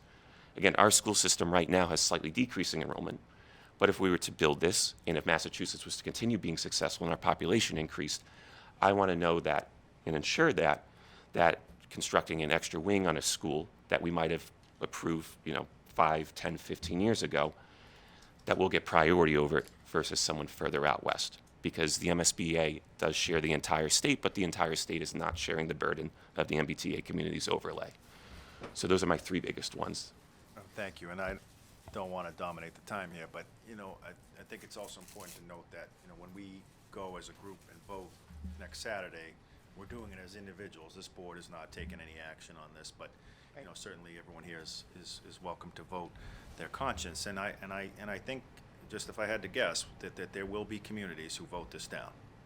You know, I absolutely agree. Milton will not be the last. And just talking to some of our colleagues in neighboring towns, you know, there is this, you know, sentiment, you know, like if we band together, then hopefully something good will come of it. And so, you know, I know how I'm gonna vote, as a lifelong resident, of this town comes next Saturday, and people are free to vote however they like. But, you know, the bottom line is, most of the people that I know here in Wilmington are not a big fan of vote for this or else. Right. And if we vote it down, then we await the punishment. I just don't think that's gonna go over well with folks. That's not how you sell something. Right. To people. Usually, there's compromise, and people don't always get everything that they want, but they get something. Here, I don't see that, so I appreciate you being here. Sure, absolutely. Mr. Chairman? I didn't like this from the get-go simply because the state, instead of going out to all the communities that are going to be affected by this, ignored us. Decided to sit at the State House and make the regulation and close their eyes to us. Instead of coming out and listening to us, listening to each community and having each community voice the way they feel, it might not have helped at all. But then again, it might have helped to the point where instead of 1,200 units, well, we see what you're saying, we'll allow you to have 6. And for them not to see us, speak to us, hear us, I've lost faith in a number of agencies out of the state. And as Mr. Bendel said, a lot of people I've spoken to don't like this because they feel like it's being crammed down their throats. And it's a shame, but we all have to make a decision and move forward with it. But for the fact that they made a ruling and decided on everything and then dumped it onto the towns, cities and towns, is disgusting. I see what Valerie and her staff will go through with this thing all the time. This is the plan. Nope, now we gotta go here. Now we gotta do this. Now we gotta do that. We gotta do that. It wears on you. And to see, you know, the lack of support from the state, instead of sitting down with the people that are gonna be trying to design this, they ignored them. Instead of sitting down with Valerie and her staff, even at the beginning, preliminaries, and saying, this is what we want to do, what can we do? And working in unison with each other, they should be embarrassed by this. It's something that I understand. A lot of communities have neglected housing for too long, and now this is I look at this as a punishment for not improving your housing stock. How I'm going to vote, each individual, as Mr. Bendel said, we will be all voting how we feel. But not to have the input that I believe each community should have had is, it's atrocious. That's all. Thank you. I'm not blaming you. I mean, share part of you know, it. we're all part of the system. But it's something that I've voiced before, and it seems like it falls on deaf ears. I have one question for Valerie, if you don't mind. Is there any retail space involved in this? Yeah, so one of the changes that we kind of had to pivot from was the planning board was proposing that the stretch of Main Street have a required commercial ground floor component. We had to get that approved by the state. They did not approve that, so instead of it being a required commercial ground floor, like a retail ground floor, we changed the wording so that there's an incentive to provide one. So, it's Main Street. We want to have it active in stores.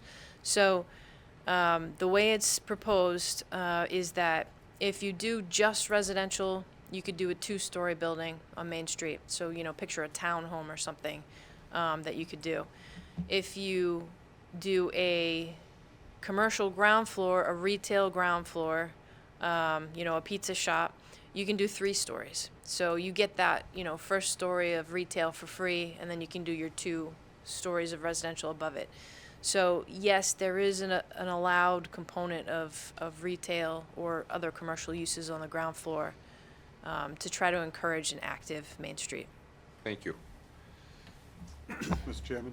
Mr. West? First of all, Valerie, you and your staff have done a phenomenal job with the cards that you were dealt, and continue to have, and the thing is that the hand keeps changing, and you've changed along with it. So, so with everything, the presentations that you've made and the hard work that everybody that's involved in this project has been phenomenal, and I do applaud you for that. I guess a couple of questions that I would have. I think and please don't, if I'm wrong in saying, Mr. Bendel, I think what you were asking was not how much additional property tax revenue will we be getting, Right. but how much specific infrastructure from the state over and above what the taxpayers will be paying for the properties. The additional incentive has been packaged in the Mass Housing Works grant. That's the majority that I've seen since. I've been a bit of a broken wheel. This was more of a Tewksbury issue, but now it's impacted us, especially with the construction project up by the RMV there. Their sewage system was done and financed through an interesting vehicle, but I've always kind of felt, since that started about 12 years ago now, that the state's neglected the reimbursement for that particularly, but the Mass Housing grant is the number one. Everything else, more or less, has been underwhelming, I'll put in my words, when it comes to the carrots that we were implying and codifying through our legislation. Because one of the things that I see is that if we go ahead and build up the way we're talking about building up, my guess is going to be that we're going to have to widen Main Street, and that land's going to come from somewhere. It's either going to come from that side of the street where this is going to be, and then they're going to have to extend further down into Savers, further down to make up the amount of units. Like if all of us, what I guess what I'm trying to say is that we push in 1 lane of traffic. Mm-hmm. How much housing are we losing on that proposal? Would we have to add additional parcels like the Savers or the gas station or anything down further to compensate? Has anyone thought of that? Is that part of the proposal? Well, I mean, typically, and forgive me, I'm not a traffic engineer in that aspect, but when the state looks to construct these, and especially this is more even truer with the interstate, they build for what's considered a 20-year projection of sorts, which you stump me at this moment. I have to see what the plan was for the current segment of 38, but how far back at that aspect. We will be pushing for that next segment to get onto the future tips, the one from the bridge further on up. So I'm not sure if the frontage taking back would necessarily negatively impact that, because it's also for public purpose. It's something I have to be honest with you. I have to get the Department of Housing and Mass DOT to sit down and see in that aspect. I mean, have you encountered that before? No, so zoning doesn't usually take, so this is purely a zoning exercise, right? So if it's zoned, that's what they're asking us for. Whatever happens with those parcels in the future, we've met the requirement of the zoning. If I don't think that this anticipates that type of change, and typically with zoning, if a taking occurs, it doesn't count towards non-compliance with zoning. So I don't know that anyone's gotten into that level of detail, but the exercise is the zoning. So if the zoning is set, zoning's approved, if something gets widened a little bit in the future, I don't see that the zoning would be impacted. It would just stay the same. And the other thing is that if we build, say we build out in that whole area, would somebody like Metro, for example, be able to say, hey, my neighbor is built my size, would it make it easier for them to try to get off of the 40B? And now we're, kind of a cause and effect where we'd be losing the housing at Metro as far as the affordability. So that was a concern that came up. We wouldn't want to make Metro comply with zoning, right? Because then we would risk losing affordability. So we specifically wrote the zoning so that Metro does not comply. So it physically is too tall. There are some setbacks that they can't meet. So they can't meet the zoning as it's currently written. So they stay non-compliant. They need their 40B approval. So they would stay affordable. Yeah. Okay. And the last thing I just want to say is that I think that, what could end up happening is we could end up losing a chunk of commercial on our main street. If, like you said, the carrot is 1 layer of commercial, 2 layer of housing. But if somebody says, like a Metro says, I don't want to deal with commercial, I just want to deal with housing. What can happen is that we could lose a good section of commercial base, and it's a commercial tax base. And again, I get it that the tax might be even, might not, but again, like I said, is that I just hate to see us lose more commercial, just like we lost the commercial over in the North Wilmington standpoint. So I'd like to see, the state reconsider this and not, like the words that have been used here, basically punish for non-compliance. I mean, I think we've done, if you look at Metro, you look at all the different housing projects, what we're doing now, what's on the agenda to be done, like Princeton, we're at our 10%. Not all towns in this state can say that. So I just think that we're being needlessly punished if we go against this. Thank you, Mr. West. I want to Chair. move. Mike, can I Oh, sure, speak? Yeah. sure. Representative Robinson and Valerie, thank you for being here. It's very informative. Just a follow-up, if I could, to Mr. Bendel's question that Mr. West followed up, so I'm going to give a third follow-up to it. It was mentioned 1,200 units, it's 1,258 units, to be exact. I'm going to throw in this 58 units. Is there anything that is part of that bill that helps with the infrastructure in the sense of public safety, which was brought up? In other words, would towns that accept it and all of a sudden buildings start to go up, is there anything in there that says that, the towns would be getting some funding back from the state for things of fire and police and?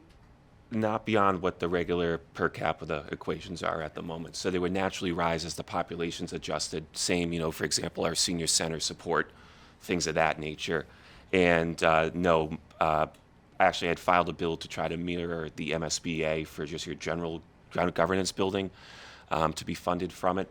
That did not have a very long life, unfortunately, though I thought it was a good idea and still try to advocate for it. But no, the bill did not include any of that either.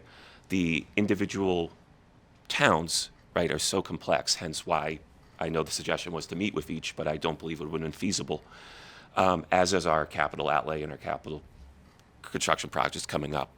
For example, Tewksbury did the DPW. In anticipation for some of this and future growth, we're looking at a fire station instead. So rather than have one standardized one, they've informed us that it's still better for us to each individually show up and do our jobs and advocate for each town based on each unique project in that aspect. I do wish it was more standardized. It was something I asked for actually my first year in, before the MBTA Communities Act was even brought up.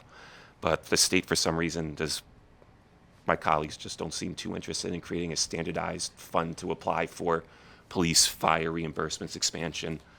And I apologize, but it's failed every year. Yeah. What's the likelihood, let's say this fails at town meeting, what's the likelihood with some MassWorks grants that are in the pipeline now or that we have, you know, grants for Deming Way and housing, and that I hear that are being pulled for housing.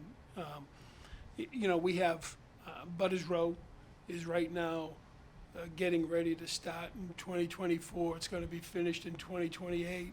We have Lowell Street going on right now with the project. You know, if the town votes against this, we in jeopardy of losing monies that we otherwise, you know, it's already in the pipeline. It's already there for us. Can they pull that from us? They certainly have acted like they have the authority to. I disagree on a number of things, particularly one of them of note. It's budget time of year actually this week for us here in the House. And each of you and the town manager has stated, you know, specific smaller projects that are unique to town. And I noticed that's, for example, is one of the things the Attorney General brought up. But I, for example, don't believe the Attorney General could, in particular, do something that I earmarked specifically for Wilmington and Claude back. So it's something that I've asked and discussed with a few of the chairmen involved with this, because again, my interpretation of what the legislature authorized is, my opinion, much different from what they're claiming they're able to do in that asset. But the short answer is yes, there is a risk of those. There's a risk. Okay, and with Princeton, I know that they got a Mass Works grant for the sewer hookup, right? Is that all completed, or is there some jeopardy in that as well, Val? That's been completed. That's all set, right, okay. But there is jeopardy in some of the other projects that we have. Sir, but for you and the viewers at home's edification, I think most of that threat will come in this fiscal year and that moving forward at that point, especially given the fact that most of our infrastructure projects around here have been either for the ease for folks getting to and from their home or in support of housing themselves. Though again, as I said, there's some irony, and I can't quite figure out why threatening to pull the Mass Housing Grant,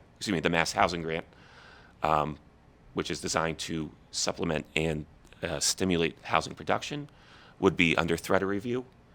But then again, you know, but yes, not every project, to what degrees, but yes, there is an increased danger. But I can't give you a percentage. I don't feel that confident, and I don't want to mislead you, the board, nor the voters when they go in.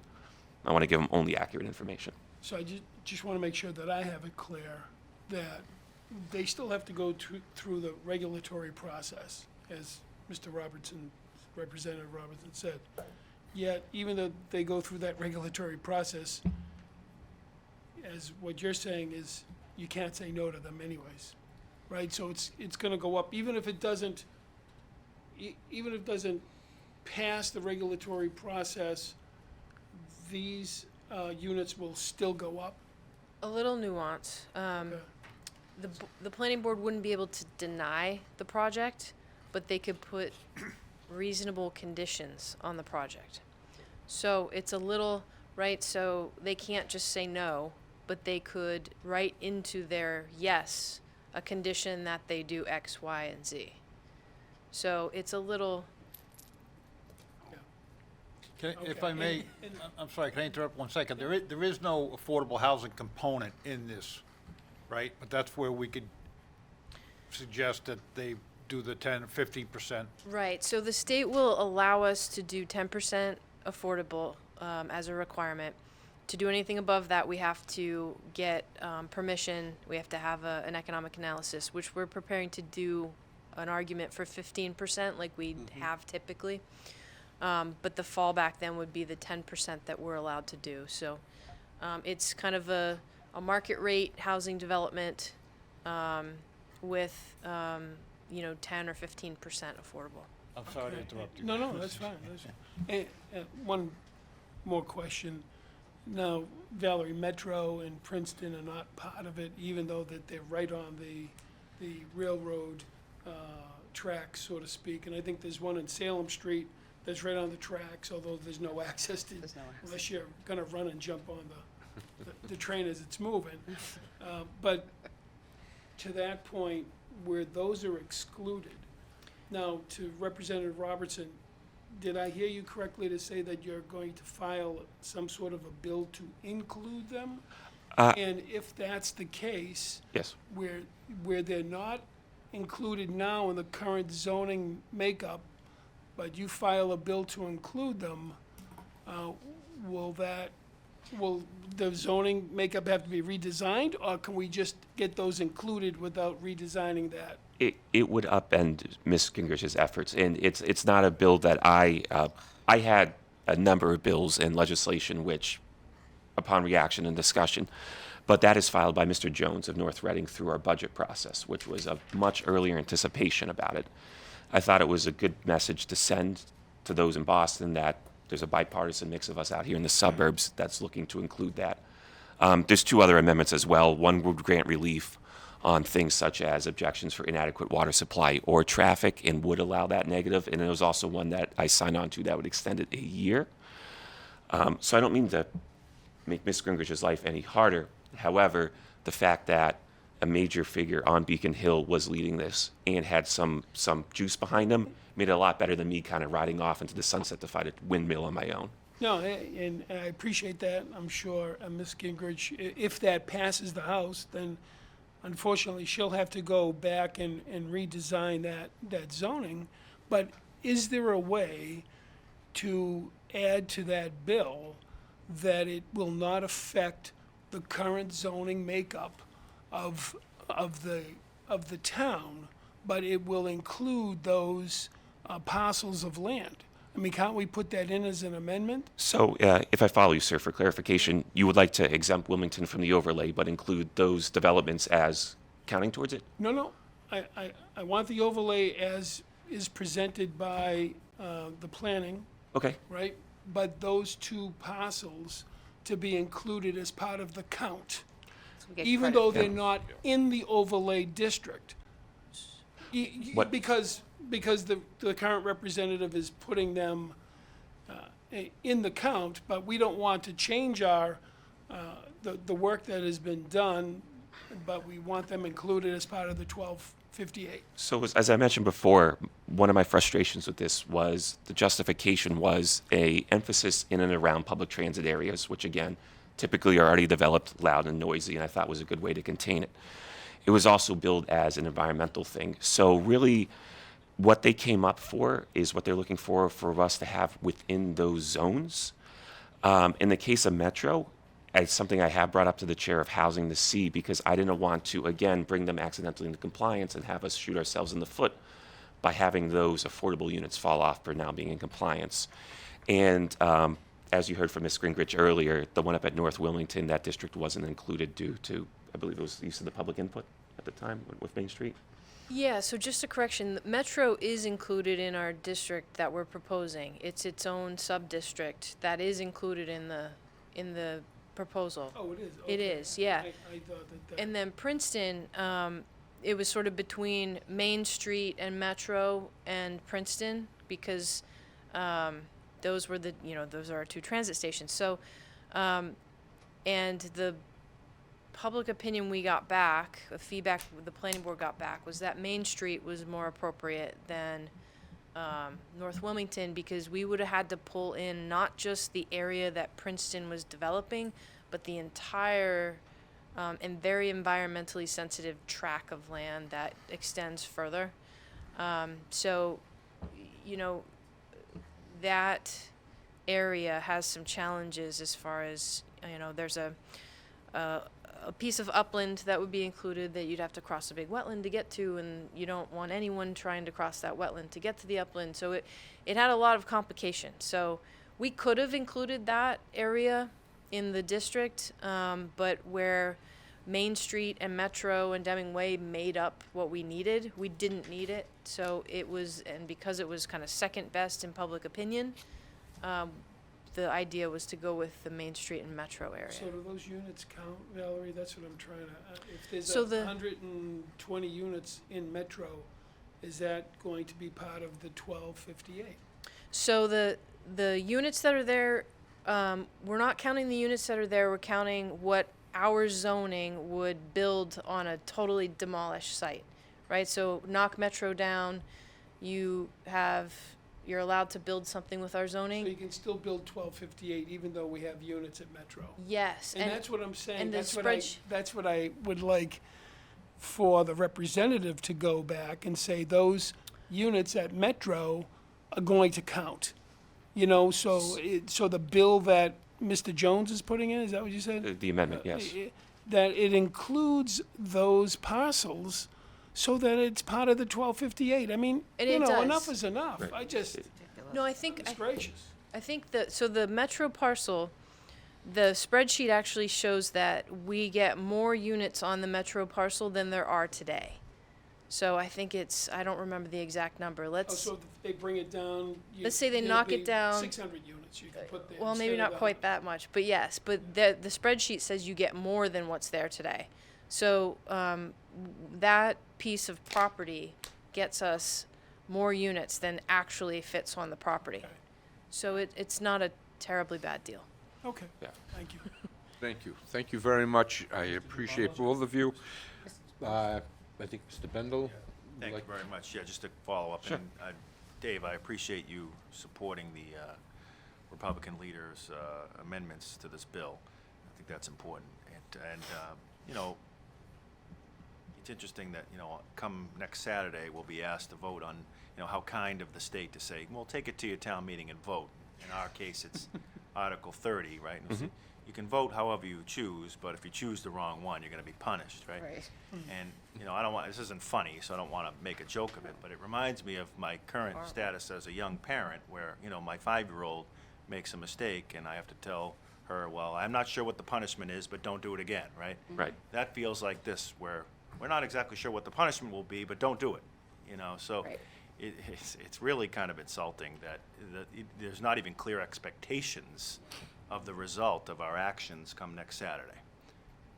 So I think that's really Well, Yeah, I I agree. mean, Yeah. again, Frustrating, very frustrating. the lack of clarity is, and Dave told us what the potential targets are.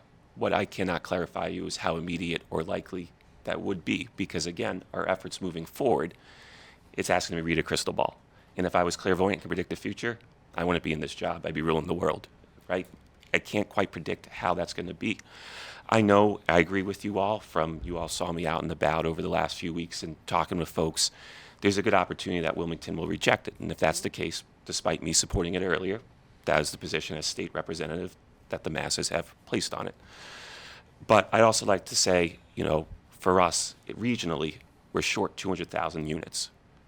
Every town contributed to that shortage one way or another, whether we agreed or disagreed.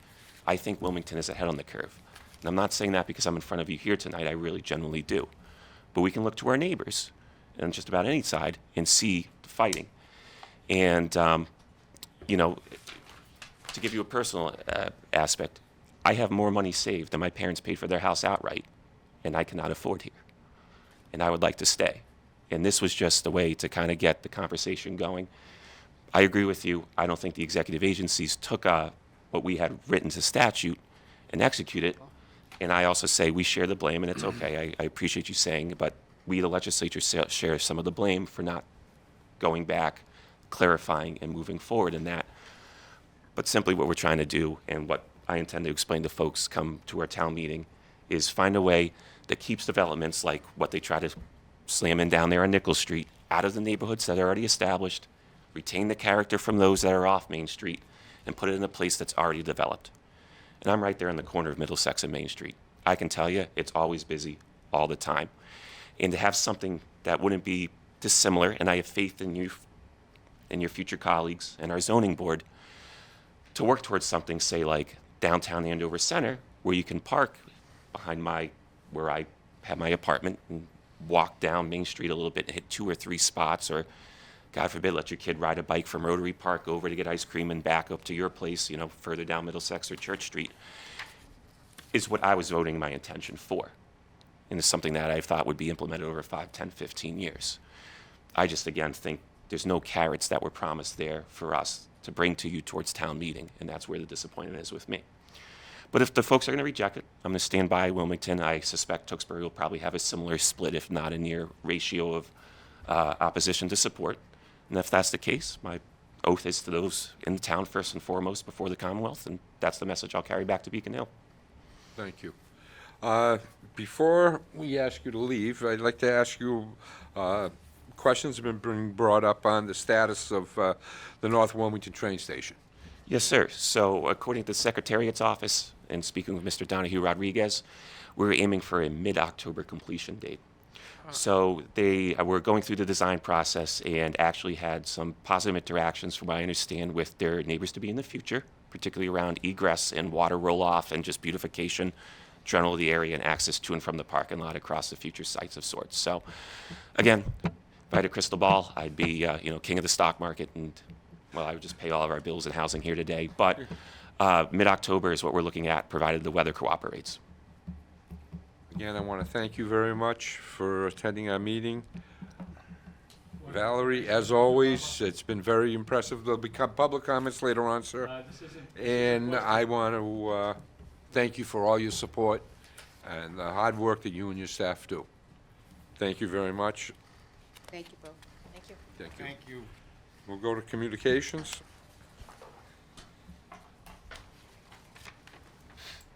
Mr. Chair, our first communications, a memorandum from me. Non-union personnel COLA as of July 1st is fast approaching.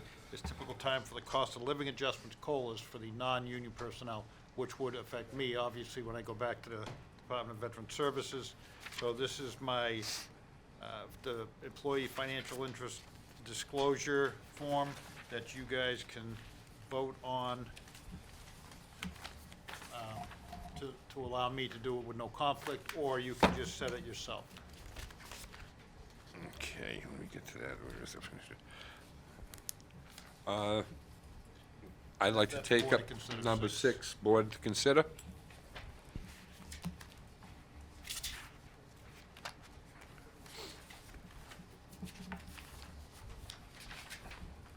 Do I have a motion to accept the disclosure in accordance with Chapter 268A, Section 19, relative to the financial interest in establishing a cost of living adjustment for non-union personnel? So moved? Do I have a second? Second. All those in favor? Discussion? Discussion, excuse me. Mr. Chairman, I just want to add that I firmly believe that Mr. Semaglia has proven over his career that he's always put the best interests of the town first, and I have no reason to believe that wouldn't be the case here. Thank you. Yeah, I mean, Mr. Chair, let's ask the town manager, is he comfortable in doing this, or would you prefer the board do it? I have no problem setting. I've talked to town council, this is what they recommended I do. Sounds good. I will be setting a 20% raise. Awesome. I would have done Just 25, kidding. I would have done 25. Thank you. And all those in favor? So moved. Our next is a letter from a Ronald DiGiorgio to be reappointed as the constable for the town of Wilmington.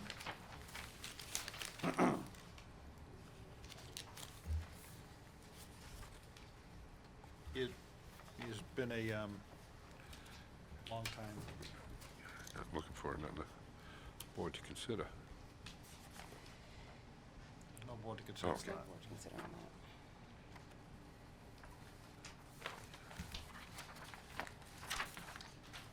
We also have a letter from Jay Donovan, Democratic Town Committee, appointment to the Board of Registrars.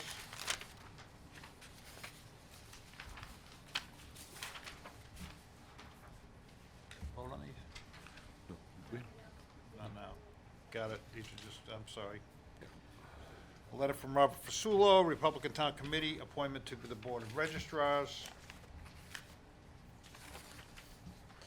And a letter from Jay Donovan, the Democratic Town Committee, also to be appointment to the Board of Registrars.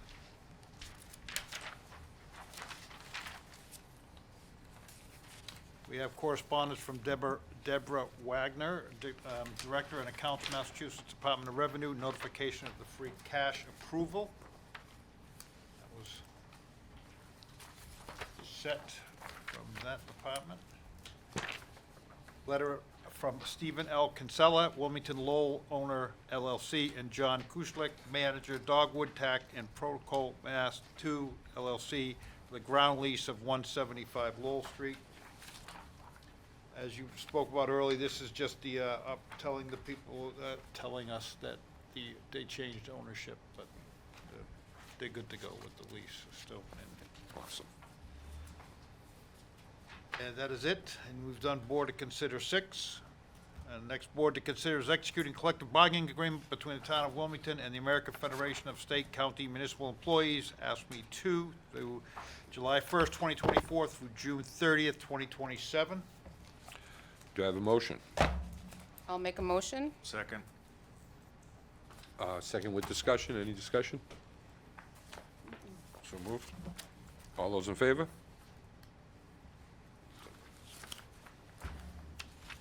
Thank you. We can sign those quickly after the meeting, please. Board to consider request of Christine Canavari, President, Wilmington Farmers Market Association, to use the town common to conduct the farmers market on Sundays, June 1st, 2024 through October 6th, 2024, 10 a.m. to 1 p.m. So moved. Second. All those in favor? Approves. Board to consider signing the license agreement for the Wilmington Farmers Market. Motion to approve? Second. All those in favor? Next is a request from our Director of the Library, Kate Coraccio, to use the Common on Monday, June 7, 2024, from 11 a.m. to 12 p.m. for summer reading kickoff, and Thursday, August 8, 2024, from 5:30 to 7 p.m. for end of summer bash, and to use the Wildwood Street parking lot on Friday, June 21st, 2024, from 10 a.m. to 12 p.m. for the Big Wheels event, which is always a big turnout. Yes. Make a motion. Second. All those in favor? Approved. Board to consider request of Michael Irving, Boy Scout Pack 126, to conduct a fundraiser car wash on Saturday, June 22nd, 2024, from 9:30 a.m. to 2 p.m. at the Public Buildings Department. Mr. Chair, there are no conflicts, and they were asked to contact the Masons to make sure they had no big events coming too. Thank you. All So those in moved. favor? Second. All those in favor? Board to consider issue a Sunday entertainment license to Cushing Amusements in conjunction with the 4th of July celebration. So moved. Second. All those in favor? Only you have to sign that. Thank you. Next, board to consider is the select board designees to various boards and committees. Mr. Chairman? Yes. Even though they haven't been active, it says Economic Development Committee is vacant. I'm on that board. Yeah, I was just, Yep, we did make that correction, and also the rink committee is very active, and Mr. Kyra is the representative from the board on that. We got some bad information when we were getting this going. The other ones are Commission of Disabilities, Mr. Chair, MBTA Advisory Committee, Mr. West, Senior Center Building Committee, Mrs. Maselli, Town Hall School Administration Building, Mr. Kyra, and Wildwood School Building Committee, Gregory Bendel and Mr. Kyra.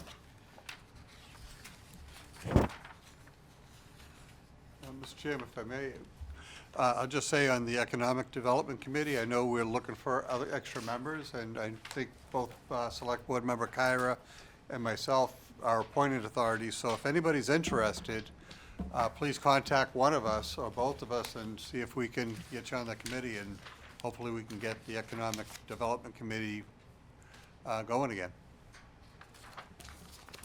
Mr. Chair, the next 3 board to considers, 14, 15, 16, I would make a motion to table until after the election that's coming up next week. We typically don't change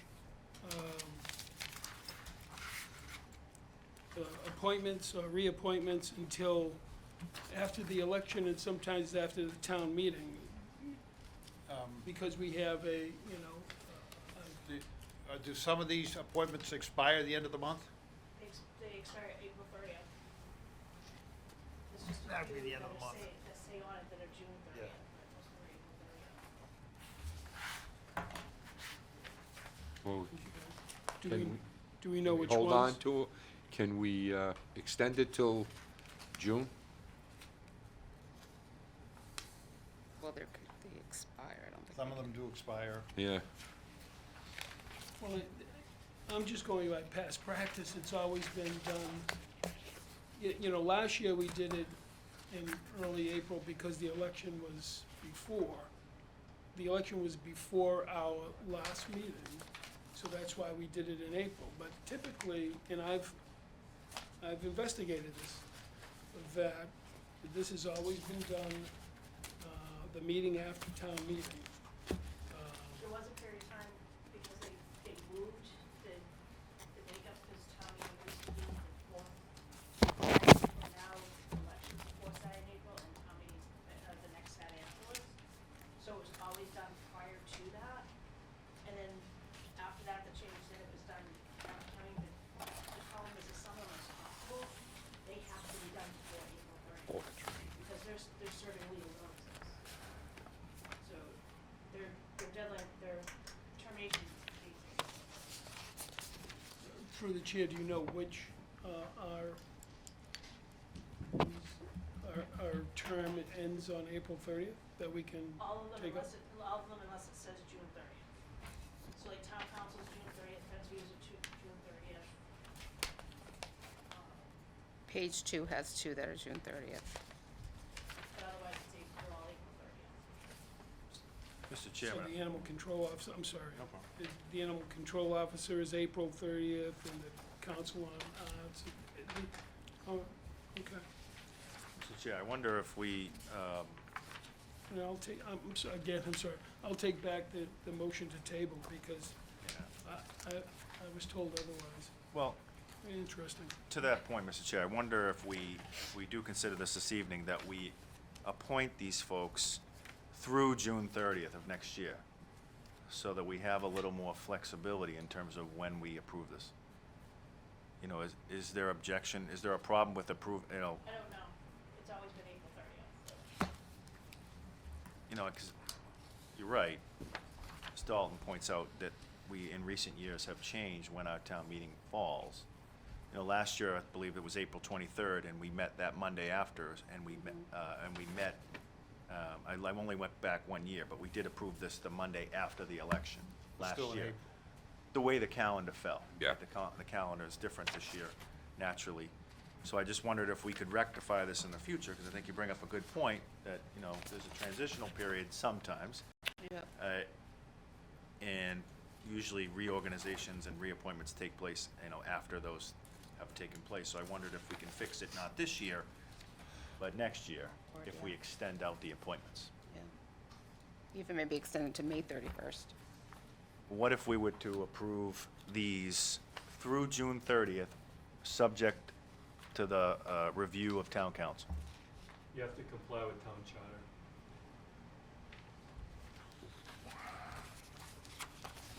I don't have a problem with that, but Yeah. I'm not sure if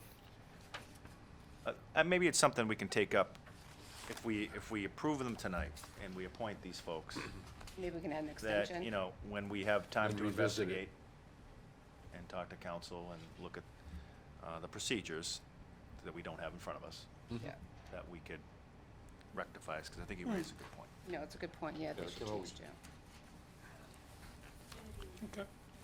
Series, because like, these ones are good for 3 years, so if you change the date, it'll expire, say, June 30th, 2027. So next year, you're still gonna need to do April, their letter said April. Oh, right, yeah. Oh, yeah. That's a So good it's point. gonna be, Could take time, yeah. yeah. Could take- Yeah, we'd And have if to we go don't- back and like amend them and, yeah.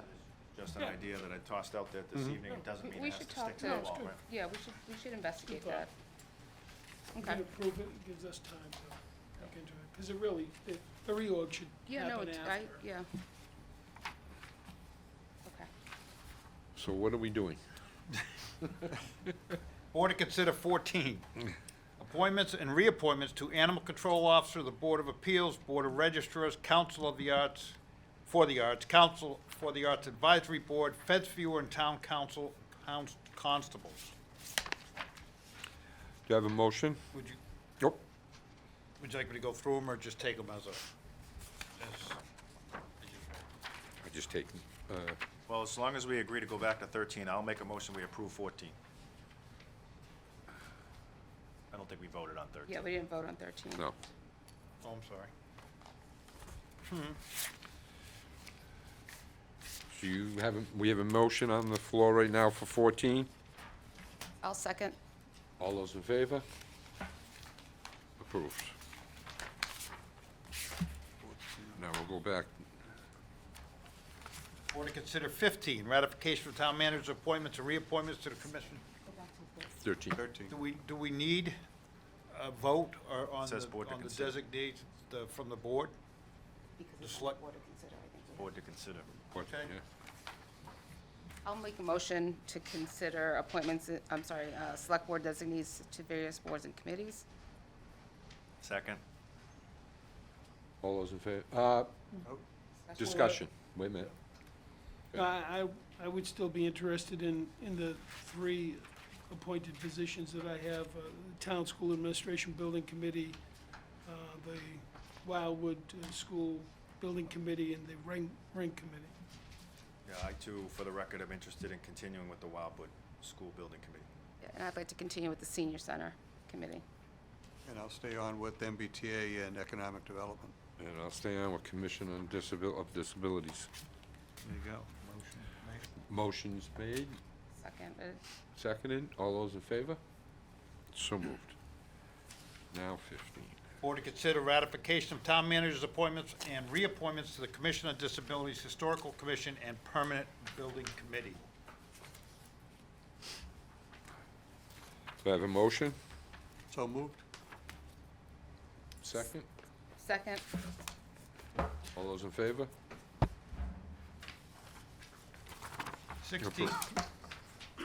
16, town manager to announce his appointments to various boards, committees, and commissions. Animal inspector, 1-year term to expire 2025, Christopher Sullivan. Building inspector, 1-year term to expire 2025, John T. Spalding. Michael P. Desmond is the alternate inspector. Carter Election Fund Committee, 3-year term to expire 2027, Ann Burkhouse and Margaret A. St. Ong.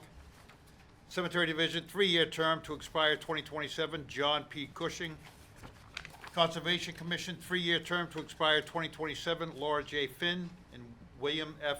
Worsbicky.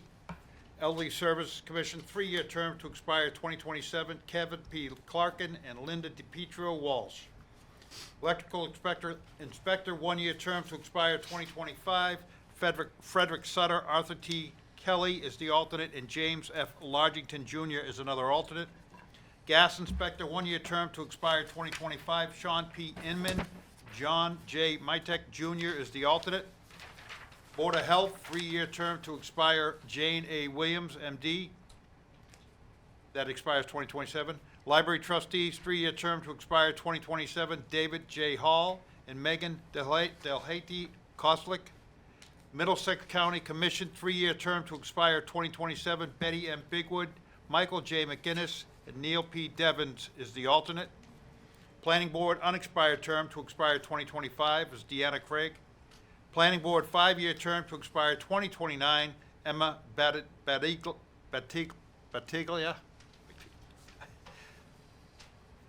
Spelled almost like my name. Sorry about that. Plumbing Inspector, 1-year term to expire 2025, Sean P. Inman. John J. Mitek Jr. is the alternate. Public Wear, 1-year term to expire 2025 is vacant. Recreation Commission, 3-year term to expire 2027, Sarah Albath in the vacancy. Sealer of Weights and Measures, 1-year term to expire 2025, Richard E. Schultz. And Trustee of Trust Funds, 3-year term to expire 2027 is the vacant Finance Director, Penny Dudley and April E. Kingston. Veterans Agent, 1-year term to expire 2025, Michael Fraughton. Veterans Grave Officer, 1-year term to expire 2025 is Michael Fraughton. Water and Sewer Commission, 3-year term to expire 2027, Robert W. Levita. And Wiring Inspector, 1-year term to expire 2025, Frederick Sutter. Arthur T. Kelly is the alternate, and James F. Largington Jr. is also an alternate.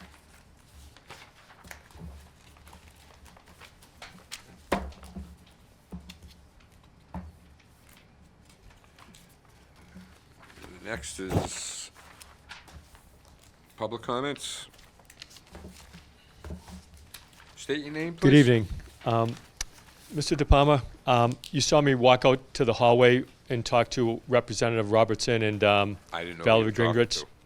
Anyway, I was disappointed that you wouldn't let me speak. They're not here now, but I did go out there and confirm what I'd like to share with you tonight regarding the MBTA overlay district.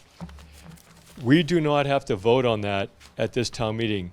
Whether it passes or doesn't pass, it's probably very irresponsible for the board to even let it go to the floor for a vote.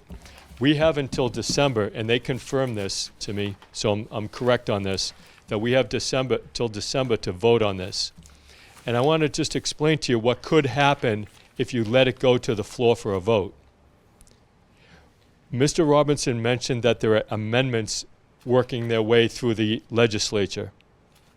If you go ahead and allow this to go to the town meeting floor for a vote, it could get approved. When it goes to the Attorney General's office and they approve the town meeting vote, that zoning becomes into effect right there and then, okay? So what could happen is somebody files a preliminary plan, just like the detox center that they tried to rezone, and they're locked into that zoning. So if you allow this to go to the town meeting floor for a vote, you're pretty much putting the town in jeopardy and not waiting for the amendments to work its way through the legislative floor. So my suggestion to the board tonight is to take a vote to remove this article from the town meeting and wait for the amendments and have some more input from the community as to the best way to approach this. The state did not draw this overlay district. The planning director and the town did. Okay, so if you don't like it, okay, it's not the state that drew it. With regard to Mr. Kyra's comments about adding Metro into it, Metro was a 40B project. And so if you include this into the MBTA overlay district, okay, that eliminates the 40B requirement, because if you recall, Valerie said that this overlay district was market rate housing. So I don't think that's a good idea. So I don't know if anybody would like to put forth a motion tonight to remove this article from town meeting, but I would recommend that you do that. Thank you This very week, much. This week I got the town meeting booklet, and I tried to mention earlier that we have $14 million going toward employee life and health and $9.4 million going to retirement contributions. When Mr. McGaldy was here suggesting that we hire an additional employee to mow grass maybe once a week or once every 2 weeks for about 6 months of the year, he failed to mention that we have costs such as employee health and life and retirement. And so I would hope that the people of Wilmington would choose not to take on an additional employee and the Sir, pensions. I appreciate your comments on this, but this is something that you should bring up at town meeting. I'm just letting you know now so that you can put a little thought into it. Mr. West, as a representative or a liaison from the board to the MBTA, I wanted to point something out to you. The statutory charges that the town is facing with the MBTA is an increase of about $30,000 since 2023. We're looking to have to pay $570,800 to the MBTA. They've increased our charges after a lady in town was killed because of incompetence, massive incompetence. And for them to have the audacity to think that they can raise their rates, and they don't even have every single crossing time stopped at the North Wilmington station, I think is appalling. And I would like to see this board, I'm hoping that this board unanimously would put together a letter in protest to these increases and clearly point out that a beautiful lady lost her life because of the MBTA's incompetence, and now they want to they want to punish the town. They want to increase the rate for that. So, Mr. West, would you be willing to do something for the people of Wilmington to protest this increase? Mr. Chairman, if I may real quick. Wilmington lost a resident, and you've continued and continued and continued to mention this. It was a tragedy, and a very unfortunate tragedy. Because of incompetence.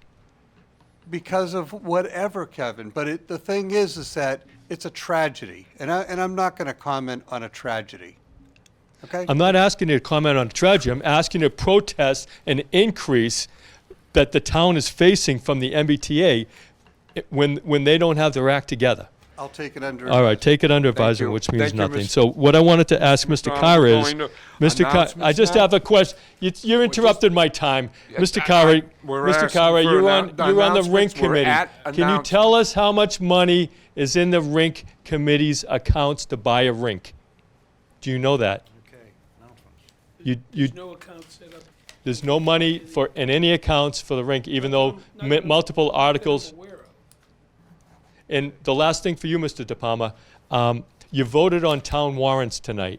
I tried to get you to share with the town how much you voted to approve in millions of dollars of expenditures. Can you give us the total dollar amount that you voted on tonight? $8,270,522.12. I'm sorry, 8,200,000 what? 8270,522.12. And the school budget, this town meeting is $57 million. Out of that $8.2 million, Mr. McDonald. can you tell us how much the school warrant is? Announcements? Mr. De Palma, Announcements? this is a legal matter. Announcements now. School department, you want to contact the schools. Did you just vote to approve expenditures tonight for them? Announcements? Is that not Any a legitimate question? Any? Announcement, yeah. If we're doing announcements. Yep. I Your just wa- leadership stinks. I just want to, again, invite the public to the Wilmington Minutemen Liberty Pole raising and dedication over at Rotary Park. Both Temple Town Manager Samaglia and Chair Board De Palma have agreed to speak at that event. So it's at 1 o'clock. We'd like to see if other members of the board, it's open to the public, so we'd like to get as many people there as possible. Again, it's Sunday, April 28th, 1 p.m. at Rotary Park. Thank you, Mr. Chair. Oh, Thank you, and one Mr. other White. thing, I just wanted to say that there was a member of the planning board, former member of our planning board, Bill Hoop, all of a sudden his name, he just got me, that passed away. I had his name written down. Oh, yeah. Hooper. Bill Hooper, and I just wanted to recognize that to the members. He was I think he was 25 years in the planning board, 3 years in conservation, and he recently passed away at the age of 97. He was a former good guy from 1997. Bill Hooper, I'm sorry, I just was a little taken back earlier. Mr. Chairman, just going to remind everybody to come out the next 2 Saturdays and vote. The election's Saturday, and then the following Saturday's town meeting at 9 o'clock. Hope to see everybody there. Okay, new business? No new business? We'll be back up for 1 second then, Mr. Chair. The warrant article book came out, and there was a little bit of an issue with the IT payroll. It looks as if in the book that the director makes $400,000. I can assure you that he does not make $400,000. The numbers are all correct, just the way it kind of came out. You did a total instead of the Yeah, individual so breakdown? Just if anyone does look through, we did pick that up, and our IT director is not making $400,000. Thank you. Okay, important dates. April 22nd to April 26th, curbside collection of leaves and grass. April 27th, annual town election, as just was mentioned, polls open at 8 a.m. to 8 p.m. May 4th, annual town meeting at the high school auditorium at 9 a.m. May 6th to May 10th, curbside collection of leaves and grass. May 10th, Special Olympics, Wilmington High School. Opening ceremony, 9 a.m. It's always a good time, and it's a beautiful little ceremony. May 10th is the Good Guy Award Dinner, Knights of Columbus, 6:30 p.m. May 11th, Household Hazardous Waste Day, 9 a.m. to 2 p.m., West Intermediate School parking lot. And May 13th is a Select Board meeting here in Town Hall in Room 9 at 7 p.m. Thank you. Before we go into salute to service, sir, would you like to make a comment or anything? I saw you just came in. I'm with Verdantis. We're Yep. gonna talk about the After. Oh, the executive Oh, session. oh, okay. Thank you. Sorry, Reynolds. I'll turn the floor over to Greg Bendel for salute to service. Thank you, Mr. Chairman. Tonight, on behalf of the board, it's my pleasure to present our salute to service to Mark Michelizzi, who joined the service in Operation Desert Storm 1990 to 1991. He was then deployed again in 2000 to 2001 in Bosnia, and his third deployment in support of Operation Enduring Freedom in Cuba from 2002 to 2003. And his final deployment was to Afghanistan 2013 to 2014. That's 4 deployments. And his awards include, you ready for this? Afghanistan Campaign Medal with a Campaign Star, Armed Forces Reserve Medal with an M device and 10-year bronze hourglass, 3rd award. Kuwait Liberation Medal from Saudi Arabia, Kuwait Liberation Medal for his time in Kuwait, Army Commendation Medal, Army Achievement Medal, 4th award, Joint Meritus Unit Award, Meritus Unit Commendation, Army Reserve Component Achievement Medal, National Defense Service Medal, 2nd award, Armed Forces Medal, Southwest Asia Service Medal with 3 bronze stars, Humanitarian Service Medal, Non-Commissioned Officer Professional Development Ribbon, Overseas Ribbon, Armed Reserves Component Overseas Training Ribbon, his 2nd award, and a NATO Medal. I hope I didn't miss anything. And Mark has lived in Wilmington for his time, for a very long time. He's a retired corrections officer. He's active with the American Legion Post 136. If you've been to any of our services around town for veterans, then you've most definitely seen him there. And so there was without question, we salute him and we thank him for his service. Thank you for your service. Thank I have a motion, oh, nope. We got.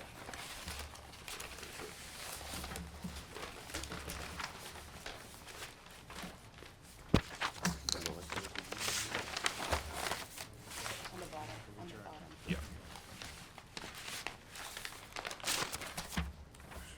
Yep, okay.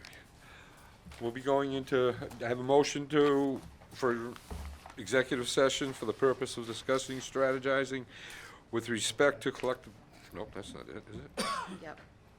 Oh, yeah, it is. Collective bargaining as related to negotiations with non-union personnel, town manager, in accordance with Mass General Law 30A, Section 21A 2, and for the purpose of discussing the purchase, exchange, lease, or other acquisitions for real property at 33 Andover Street, in accordance with Mass General Law 30A, Section 21A 6, as an open meeting may have a detrimental effect on negotiation position of the town, and we will not return.